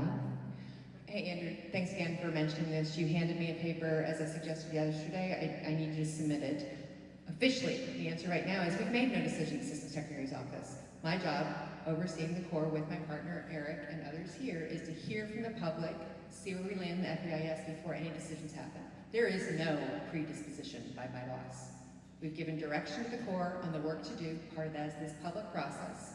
And as we move through that process and contemplate it, he'll come to that conclusion with the Corps. There is no predecision now, but we will be responsive to the law. And that's all I can give right now until we've gone through this. And ma'am, Ms. Hewitt, I remember these conversations coming up with the scoping. That's part of this too. Saying we met the spirit and intent of the law, hear the public, how we're responsive, and if any decision and project can move forward consistent with the law, he'll make that, but he'll make it in a public process. I have a couple other comments to go. Yesterday afternoon in Jackson at 2 different meetings, my notes showed that a combined 40 comments came from the speakers. 24 were against building a lake, 5 were strong favorables for a lake, and 11 were neutral comments seeking more information, and that was on the home turf of the Rankin-Hines Drainage District. 3 commenters last night, landowners downstream in Copiah County, implored the Army to do a comprehensive watershed study of the entire Pearl River system before initiating any further channel modifications in the name of flood control. How can you build a weir and new lake on a river that the Corps admits in this document that is not understood well enough? It's good scientific practice to gather as much data as possible before you propose further alterations to a regulated river like the Pearl. It's a fragmented river system, it's got its problems, but nevertheless it provides more fresh water to the coastal estuaries of Louisiana and Mississippi than the combined freshwater discharge of all the streams that flow into Lake Pontchartrain. The watershed study isn't the only opportunity feature that the Corps suggested in the DEIS. It also listed a Mississippi-Louisiana agreement on minimum flows that could be worked out between state agencies to provide a basic water budget for the river's recreational and commercial users. After nearly 40 years of the Rankin-Hines Drainage District doing very little to improve flood risk reduction, where's the fire and what's the hurry about to render a record of decision by December? Tell Secretary Connor to gather as much data as possible, especially about cost, and tell him to engage the affected communities from Northeast Jackson through Copiah to Washington and St. Tammany Parish to the coastal estuaries. Tell them to do the studies first and formulate science-based river modification second, if that's what has to be done. Remember how ecology goes. Congress funds the Corps changes the river, and these folks are the ones that have to live with the changes. Thank you.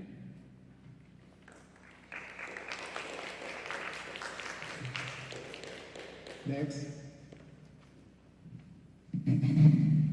Thank you. Good afternoon. Thank you for hosting this meeting and for having us. For the record, my name is Victor N. Richard III. My ancestors, our family, have been living back here for 200 years. I currently reside in the Indian Village. 14 years. I've heard comments regarding, oh, there's no changes that's going to take place. I've heard comments about sediment. I also understand that there is no data relative to sediment.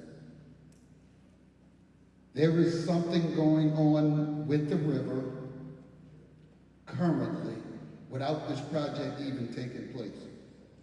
The water table, the water level, how fast the water rises, how fast the water will recede, how slow the water will recede. It will rise fast, with or without a rain event. We have no idea. To do a project of this nature without having knowledge of the topography, the erosion, the sediment challenge that's on the river presently, I'd never put my name on it. And I am a tree hugger.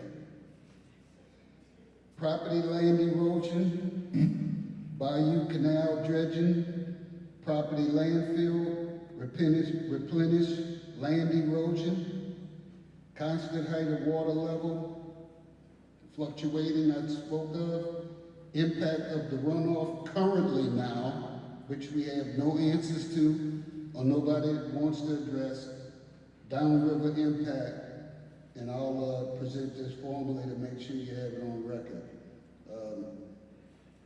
I think there's a lot of answers that needs to be answered internally in order to be able to put all of the homeowners and the people affected currently.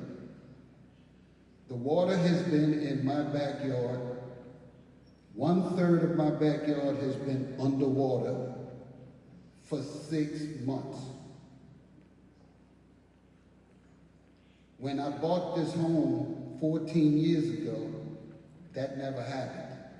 It's been in the last 4 years, and even more prevalent in the last 3. Thank you for having me. Thank you, sir.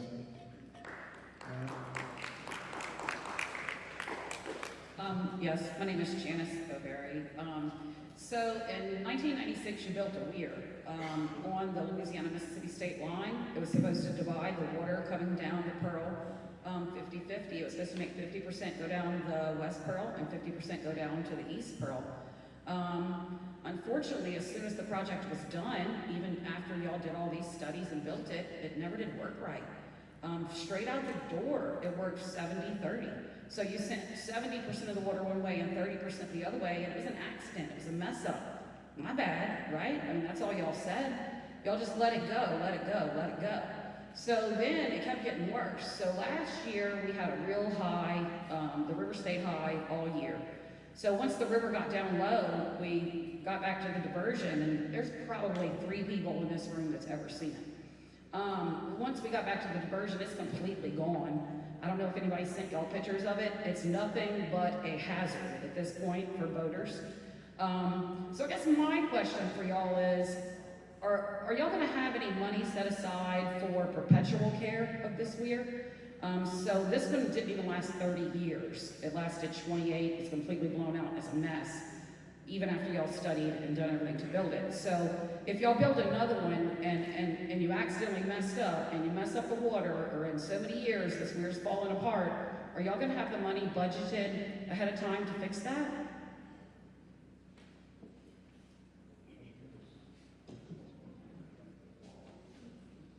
So there's a lot wrapped up into that. So when we complete a project, we turn it over to a local sponsor to maintain. If it's not performing, we have opportunities to come back and restudy and make adjustments. To make profound adjustments with a lot of costs, we have to submit that back to Congress and request money to make those changes. So it's gonna be just like where we're at today with the weir Walleye. Y'all don't have the money and y'all won't even consider fixing it, correct?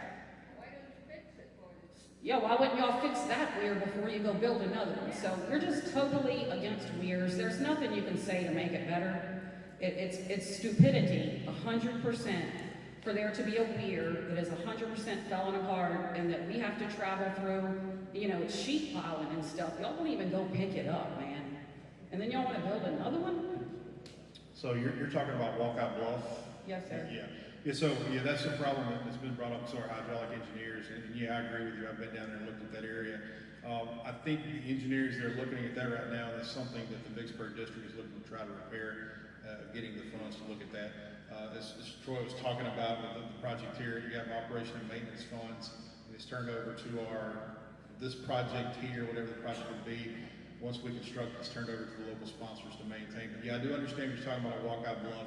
If you want to, afterwards, I can talk with you some more and give you some more information about that. Okay, so the same thing with the Pearl River Navigational Canal. You built it, you won't come back and fix it. It's my understanding y'all decommissioned it, right? Well, you're talking about the West Pearl Navigation Canal that was put in caretaker status back, I believe, in 1992. And decommissioned? Decommissioned because of, I believe, the effect of endangered species. We were going to go in and dredge and clean that, and we had some, I believe there was litigation brought against the Corps because of various endangered species. But that's another thing that we were talking about, and that we've studied a disposition study on that to turn that area over to the state of Louisiana. There's been talks about that, but again, we can talk about that on the side if you have. I already know about that. There's no funding to pay for the property to be changed over. So that's all I have to say, is I think it's really dumb for y'all to come in here and to tell us, hey, let us build a weir. It's gonna be a great idea when you already built one, it didn't work like you studied for it to, and now it's a mess and you won't even come fix it. That's all. Thank you, sir. Yeah, I'm Brandon Mizel, and I'm from Bogalusa, and I grew up on the Pearl River. I started water skiing at 6 years old. Could you speak up just a little bit, please? Thank you. All right. And anyway, y'all talked about maintaining a flow the whole time downstream.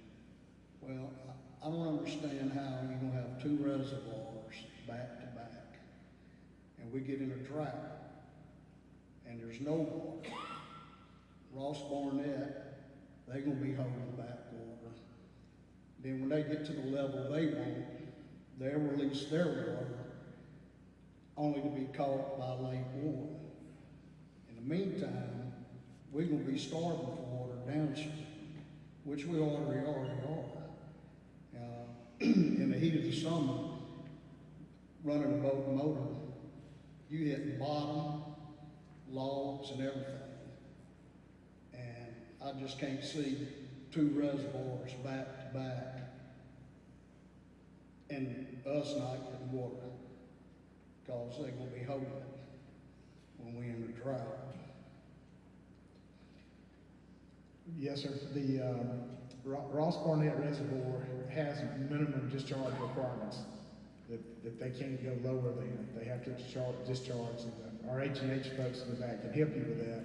As mentioned previously, the weir that's under consideration, this weir has a low flow gate as well. And so it would have to discharge at least as much as would be discharged by Ross Barnett, and possibly a little bit more.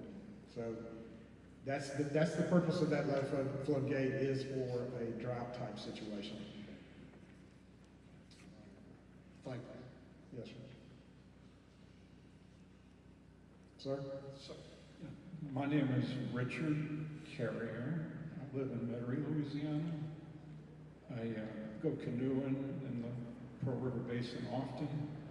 My work, and then many other people joining in the 80s, brought the Nature Conservancy into Louisiana with the preservation of about 2 square miles. We called it the White Kitchen Wetlands back then. But I'm just telling you something about me. I'm also a member of the Sierra Club in the Audubon Society. And I also have a master's degree in science teaching.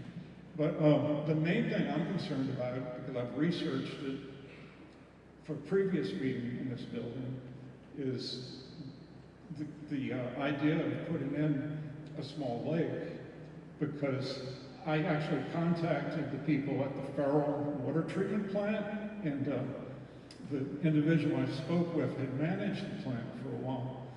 And he was not even aware about the One Lake project. But if you actually look at where they had their water intake, it was just upstream of a weir that prevented water from where the creosote site is, which was almost declared a Superfund site, but for some reasons it wasn't. We don't need to get into that. But it allowed them to collect water upstream of that, and also of Eubanks Creek, which was just beyond that weir. So they had their intake above those possible, or not possible, those polluting aspects, taking water from Jackson.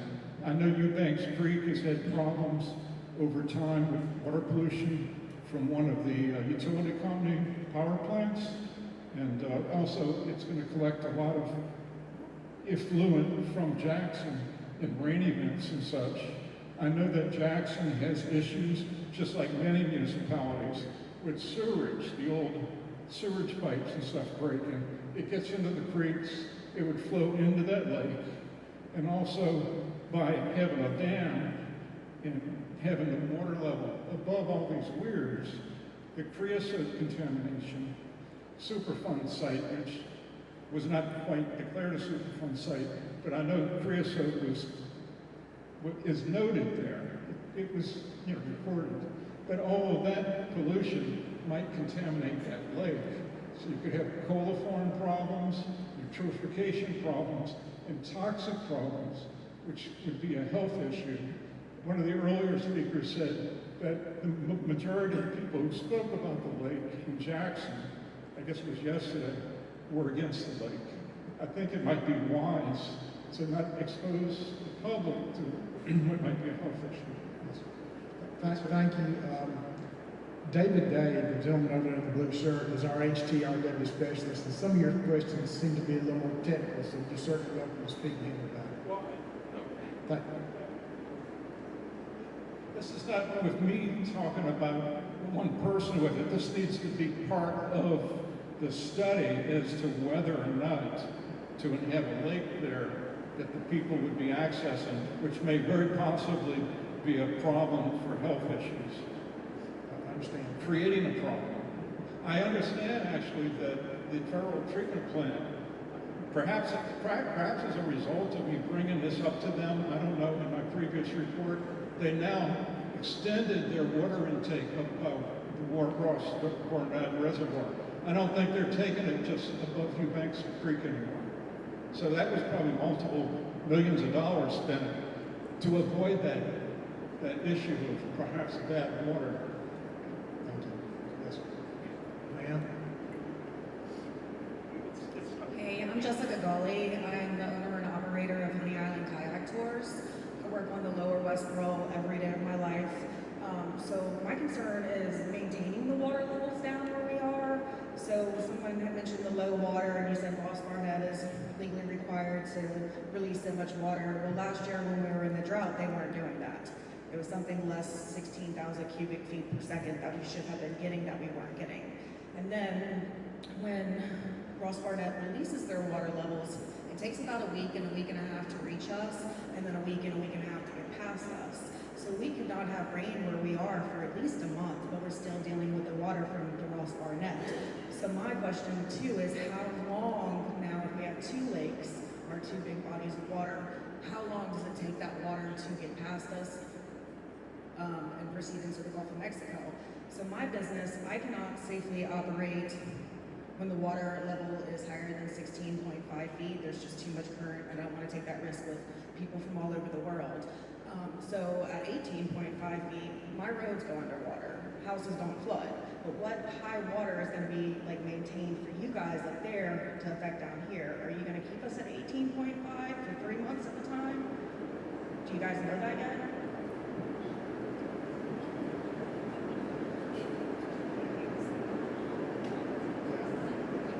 Because it's a little bit more of a specific and detailed question, our hydrologist, Dana, is in the back.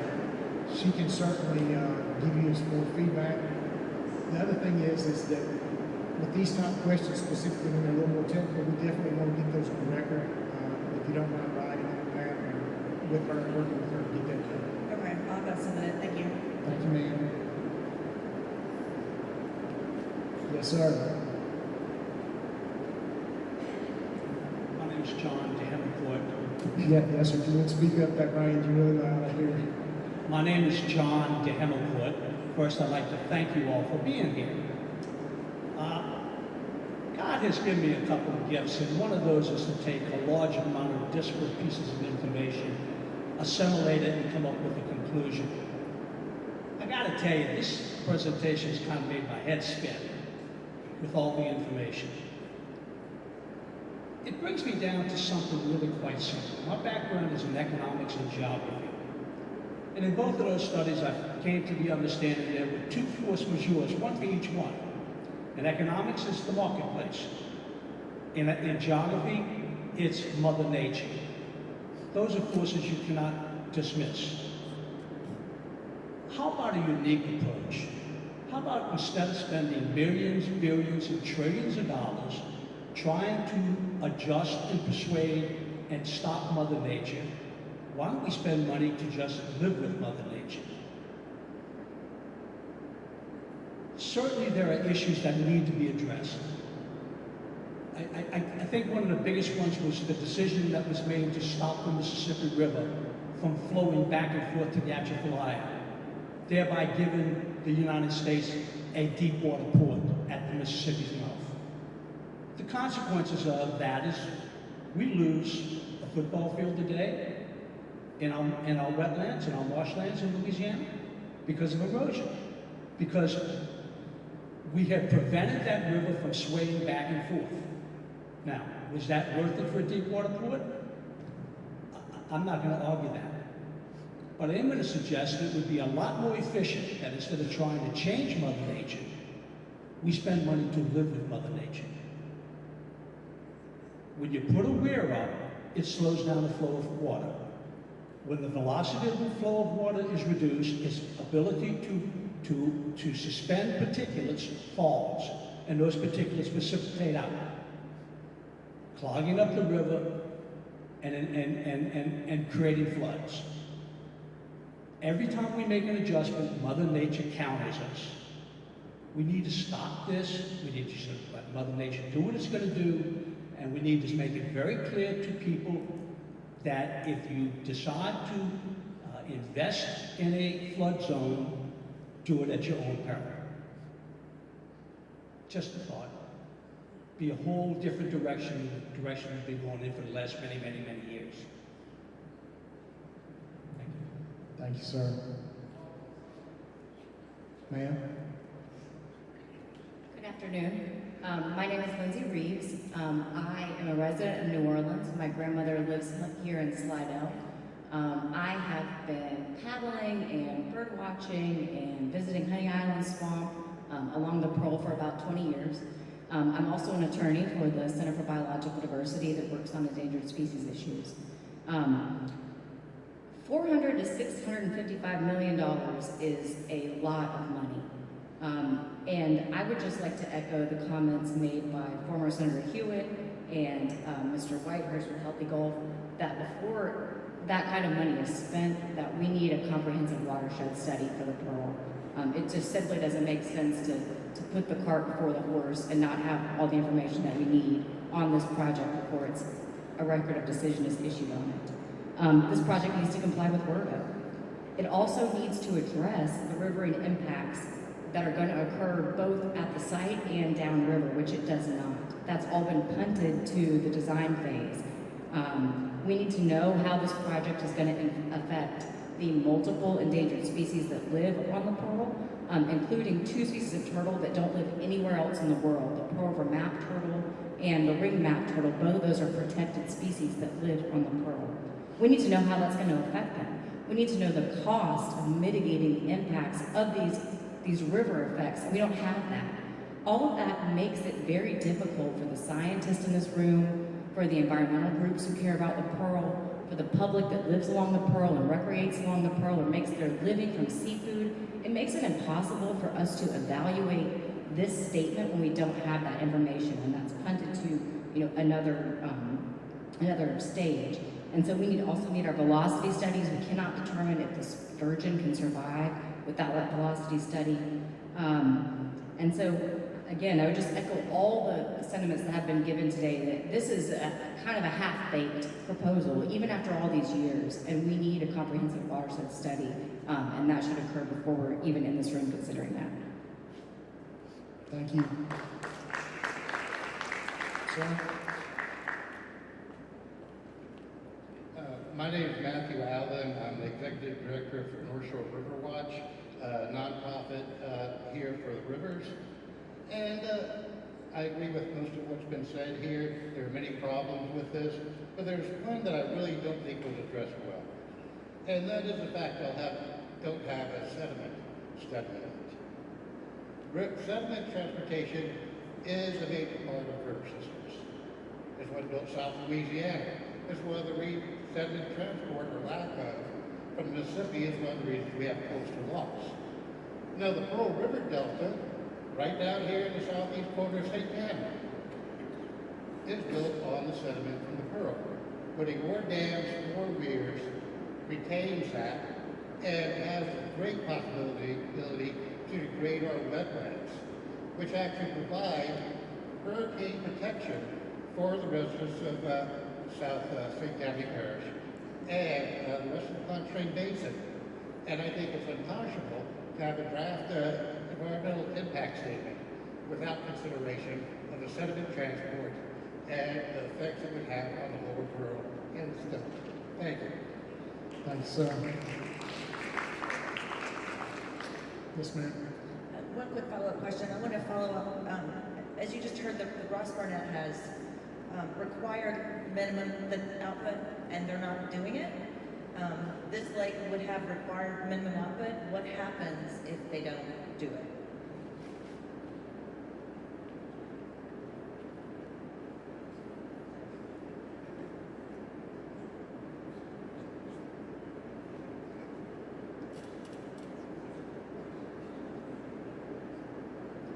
With respect to the Ross Barnett discharges, we will look into that.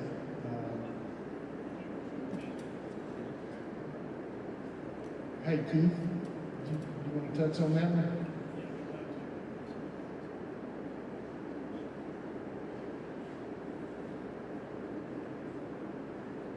Y'all hear me? So this weir would be required to have a permit from the Mississippi Department of Environmental Quality because it blocks a certain amount of water and height and so forth. So that permit is enforceable through that state agency. That state agency would have penalty enforcements and any other type of enforcement mechanisms to make sure that that occurs. Minimum flow or any other type of activity associated with that weir.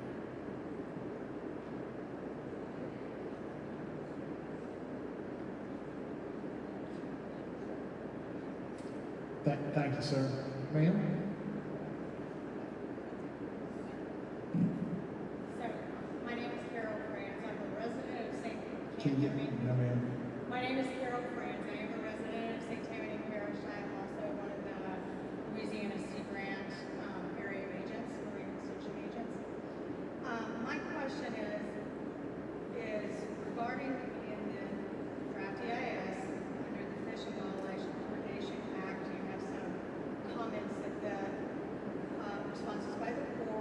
Ma'am, could you pull that mic down just a tad so we can hear you? Yeah, I guess it's right. Thank you. Does that work better? Oh, well. That sounds really loud to me. All right. So in the draft EIS, the court gives responses to comments, right? Under the Fish and Wildlife Coordination Act of 1943, that discussion of the fish and wildlife, one of the core responses is about the Corps is working closely with the service to develop a mitigation plan to compensate for all the affected habitats. The mitigation would take place within the Pearl River Basin unless impossible due to lack of opportunity. We get that mitigation does not always occur in the same basin. So my question is multiple questions. One is that we've heard a lot of people wondering about missing components like the mitigation plans. I believe one of you mentioned earlier that until you choose a plan, you weren't really writing the mitigation plan. If I misunderstood that, please clarify that. The other thing is, it is a component of the EIS, is that correct? That's how you look at cost-benefit ratios as well, is what is the cost of mitigation. So, mirroring what everybody else has said here, can you tell us what the process is, clearly, regarding the mitigation plan being missing? Is that part of it before there is a decision made about what alternative you choose? And two, then will there be a cost-benefit ratio established to include all of those missing parts, like the mitigation plan, those hazards things that were mentioned before that would cause cost infrastructure like building bridges or whatever? Where are those components? But clarify that process of the environmental impact statement for us so we understand that. Brandon, is that something that you... Okay. With respect to the mitigation issues, I would really prefer, since some of that is a little more detailed information, Timmy Gilmore is in the back. Is one of our subject matter experts, and she would be happy to speak with you about that. Okay.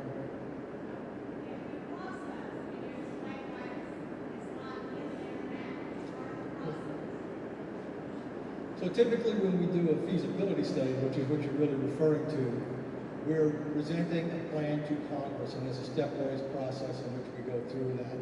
And at the point of a TSP, which is a tentatively selected plan, we're telling the public this is what we propose to present, and it would have a mitigation plan in it.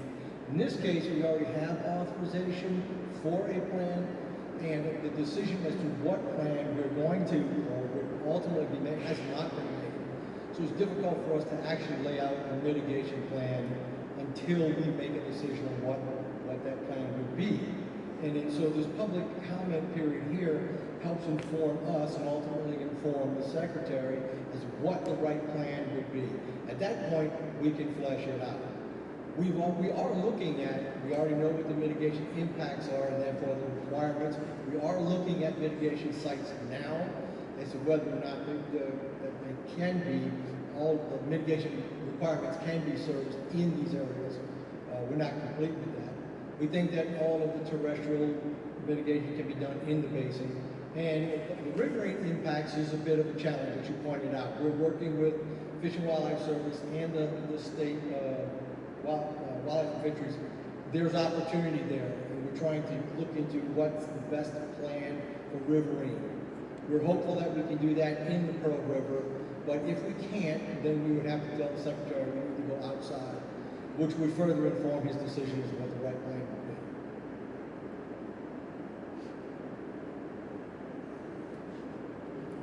Yes, sir. Hi, my name is Jack Sessions. I'm the police chief of Pearl River, Louisiana now.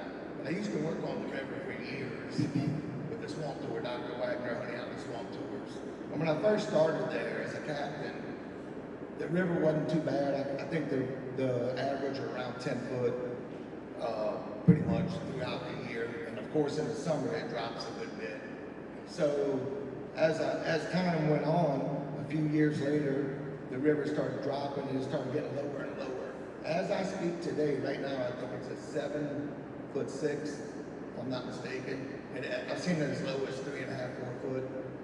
Just about every single day on that swamp tour, my son and my nephew run it every day. They've been running it for years. And it's getting worse. Just about every single day in the middle of that river, coming out of Devil's Elbow, right below the West Pearl Bridge, going across 12, excuse me, that you're gonna hit the bottom. And we're talking about flatboats that are bottoming out in that river every single day. There's no way on this earth you can tell me that it's not, that this weir, especially this weir that you're talking about now, how is it not, it's gonna affect this river, it's gonna have to. I don't care if it's an inch, 2 inches, we can't afford it, we really can't. I think that there needs to be some serious, it's hard to set up, it's an emotional thing too. We've been out here all of our lives with these rivers and streams, and we love to hunt and fish, and it's part of us, it's just bred in us, it's the way it is. So for us to sit here and say that it's not gonna impact that West Pearl as being at an all-time low right now, how can you explain that? I just don't see how in the world, I think it's gonna be a major impact. So does all these people here.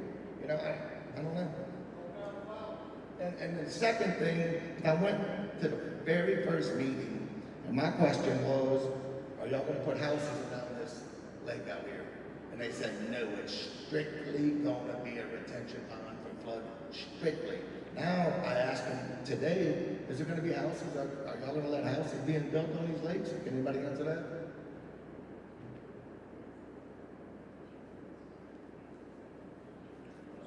Because they said from day one that this was strictly gonna be flood control, no houses whatsoever. So the last meeting I asked it, nobody can answer it.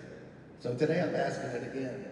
Are y'all gonna let houses be built on this, So to answer your question, so the Corps of Engineers is not, I guess, we're not gonna allow houses to be built on that. That land is gonna be acquired through our real estate. We'll have easements on it. The recreation that we're talking about is boat ramps, bike paths, things to that nature. So, to the Corps of Engineers, not the business of residential development or anything of that nature. So, no, sir, I wouldn't say they're being there. So no houses.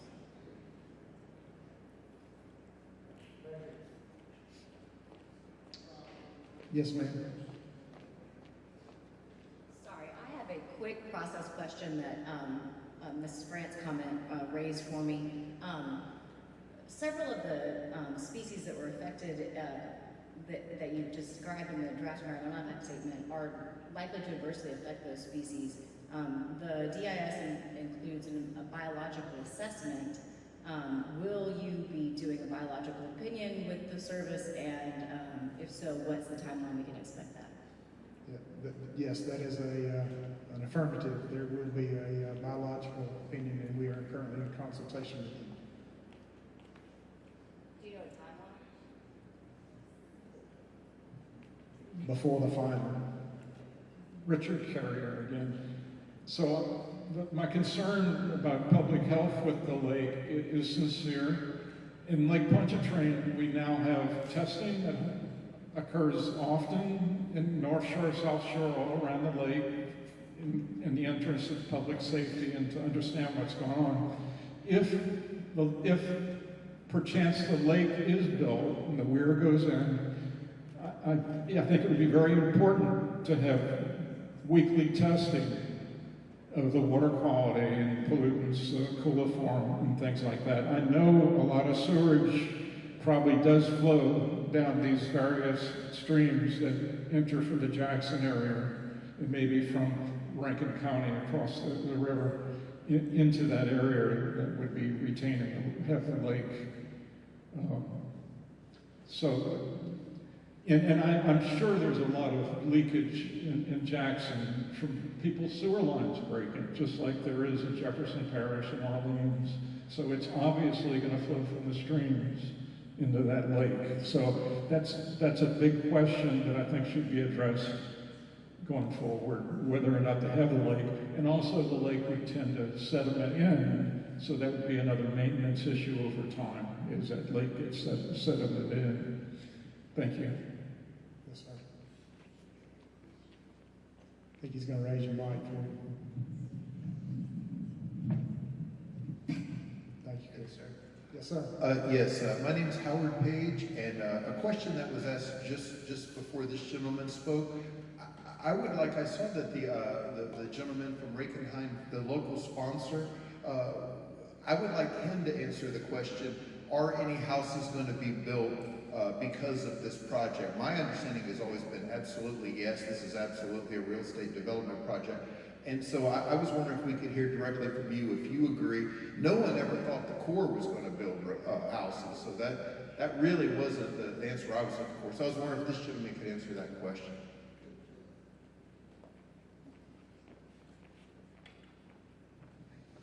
So first off, this has never been a real estate project, contrary to what many people say. This has always been a flood risk management project from the very beginning. But we've also stated from the very beginning that there are ancillary benefits, such as recreation or others, or some economic development. That's a good thing for the city of Jackson. So there are no plans right now, there are no specific plans for any development of any sort. What we envisioned is that the communities, if this project is approved as all D or E, that a planning process would occur with the communities to develop 3 areas specifically. One would be obviously recreational areas, natural areas, and then some areas would be opportunities for economic development. That area under D is much smaller than it was under C, but again, there's no specific plans of any sort. And one thing that's really important to understand is that the property acquisition, as Brandon had mentioned, would be controlled by these parties. We're responsible as a local sponsor to actually acquire the property, and it would be controlled by us, and it would not be windfalls for developers of any sort. But specifically, the 3 areas: recreation, natural, and some economic development. So basically, yes, there is potential for Yes, I mean, yes, if it's possible, there may be some development. Now, you say houses and things. No, there's nothing planned of any sort. I'd be glad to talk with you in more detail outside. I can show you those specific areas. They're not that large. And, whether they occur or not really depends on whether the economy would support some of this thing or not at all. Yes, sir. Andrew Whitehurst again. There's a diagram in the DEIS that shows that the fill from digging out the bacterial wetlands on either side of the river in D or E will go behind the levees in a lot of places and be terraces. And they're described as level with the levee, 500 feet to 1,000 feet. So that's 3 football fields in length of terrace. And they can't all be soccer fields. So you can read that in the main report. It's a nice diagram.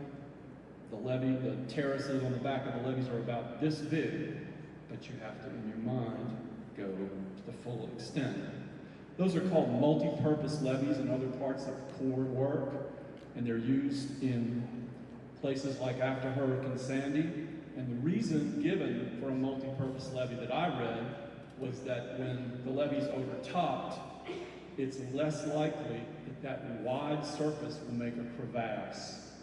And I know that at the Carrollton levee, for instance, the back of the levee has been matted with concrete mats for the same reason. That's where I grew up, 3 blocks from the Carrollton levee. The Corps of Engineers blocks out the sunset on Hillary Street. But those are terraces, multi-purpose levees, whatever you want to call them, and they can't all be soccer fields. Thanks. Thank you, sir.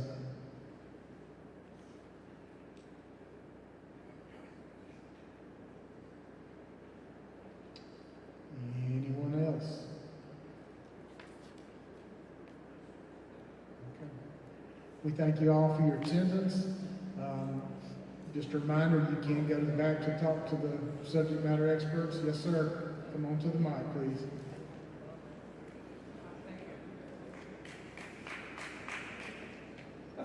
Yes, My name is Gerald Morris. I have lived in Slidell since '77, and I've experienced since the flood at '79 and '83. And these were disasters to the Slidell area. And I can assure you, we don't really want any Mississippi, more Mississippi water coming down. If you can show, I think, with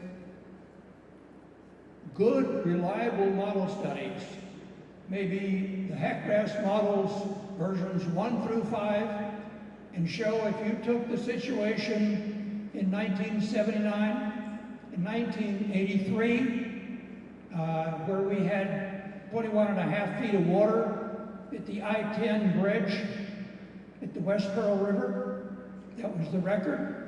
If you can show that your various options that you're looking at, as far as dredging and all, would reduce the amount of water coming down into the floodplain of the Pearl River, then it might be acceptable. But until you can do that, then I am violently opposed to any sort of increase in the amount of water coming down from Mississippi into the Louisiana coast.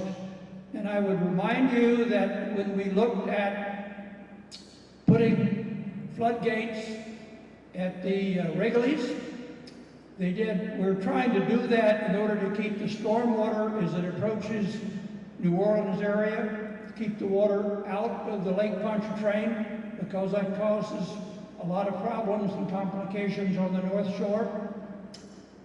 They idealized with their models the closing of gates at the Wrigley's, and the stormwater that comes out of the Gulf has to go someplace, so some of it goes west, some of it goes east, and what goes east was headed towards the Mississippi Gulf Coast. And Mississippi objected to the Wrigley's gates because it was going to send additional water to the Mississippi Gulf Coast. I think the same thing applies in this case. If you're going to send additional water to Louisiana into the West Pearl River floodplains, then I am violently object to something like that. I also would make a comment regarding the weirs. I don't know if the people, most of the people in the audience really know what a weir is. Let me explain. First of all, let me tell you that my background, I have a BS in geological engineering, a master's in geophysics, and a PhD in earth sciences. I've been associated with 2 universities. I've done a lot of research on the solid earth, the air earth, and the solid water earth. So I do know a few things, but I'm certainly not a hydrologist. But a weir, for most of the people, if you build a dam or a flood wall and you don't want to keep the water forever, you put a notch in it. And you can regulate the depth of the notch and the width of the notch. And that notch is the weir. And I think they've been using weirs probably since the days of the Romans. There's no control on them at all. All the control is put in when you design and build them and construct them. You don't get the option. In the New Orleans area, when they're having trouble with the water level in the river, they quite often will announce that maybe next week they're thinking of opening the Morganza, maybe 10 gates or 20 gates, something like that. But they decide when to open the gates, how much to open the gates, but with a weir, it's built in. You don't get the change. So I think we should be looking at an era in which we do exercise in control and not use these static weirs anymore. But I think you're going to have to do something to convince the people in Louisiana that whatever you do up there is have to send more water to our area. And you must convince us that you are not sending us a more severe flood like we had in 1983. Thank you. Thanks, sir.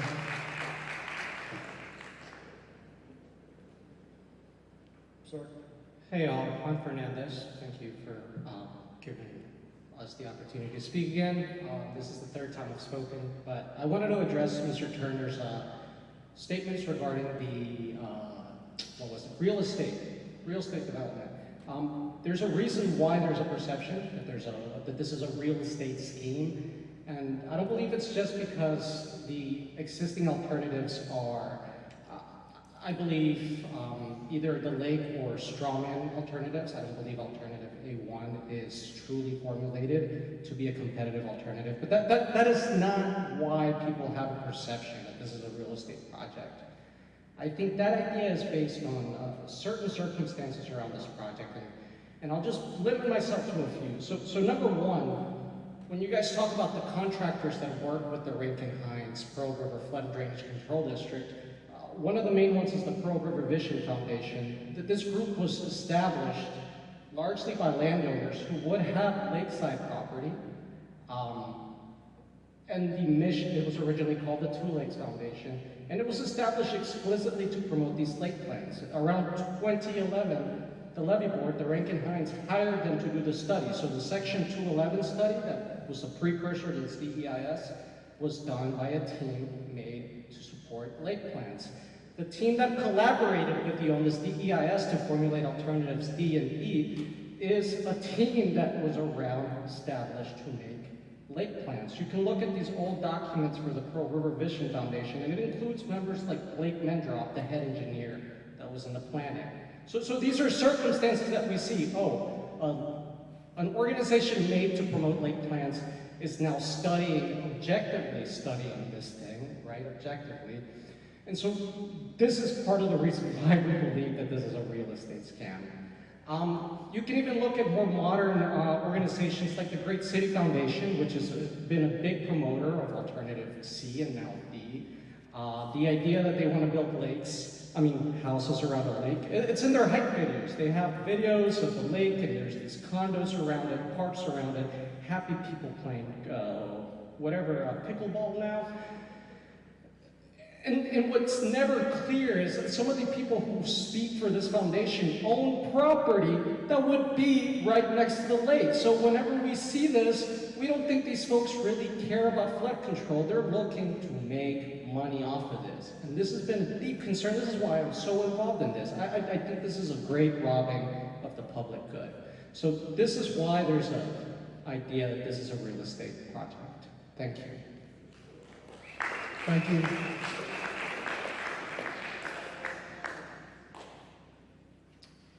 Okay, we've exceeded our time limit. Let's go ahead. Let's try this one last question, please. Just you guys know where to follow. I noticed that Pearl River Daughter in the Alabama shed and not included in the threats and endangered species list. Can you speak to that? It's because you all give area. And we get your name. I'm sorry, Mark Schecksteiner, fisheries biologist with Coastal Environments Inc. Thank you. And the president of the Society for Louisiana Irises. So one big concern is the disappearance of water by evaporation behind the new lake. So it's going to decrease and probably have an influence all the way down to the Gulf, like other people said. So I would think that to include those species would be a good thing. And any mitigation would also include addressing the Pearl River Navigation Project. Could you repeat that last part? We're having problems hearing you. If you could say that question. Part of any mitigation plan, if anything but A1 is done, would be to address the Pearl River Navigation Project weirs and remove those as part of the mitigation. That's outside of the current study area, and so. Well, no, but with the map, with the influence of the project, you'll limit it to, I think it stops at the Mississippi line. It doesn't extend all the way down the river. Sure. So if the true influence with evaporation from the project does extend further, you have to add more species than just the list. Well, as you said, we're still working on some of the components of a mitigation plan. Ring is one of them, and I think that's what you're speaking to. It's not off the table. As I said, we're still in discussion with Fish and Wildlife Service, Mississippi Fish and Wildlife, right? So not off the table, but can't really answer that right now.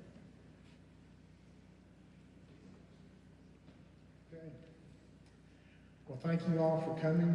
We very, very much appreciate your comments. There are multiple ways to ask additional questions.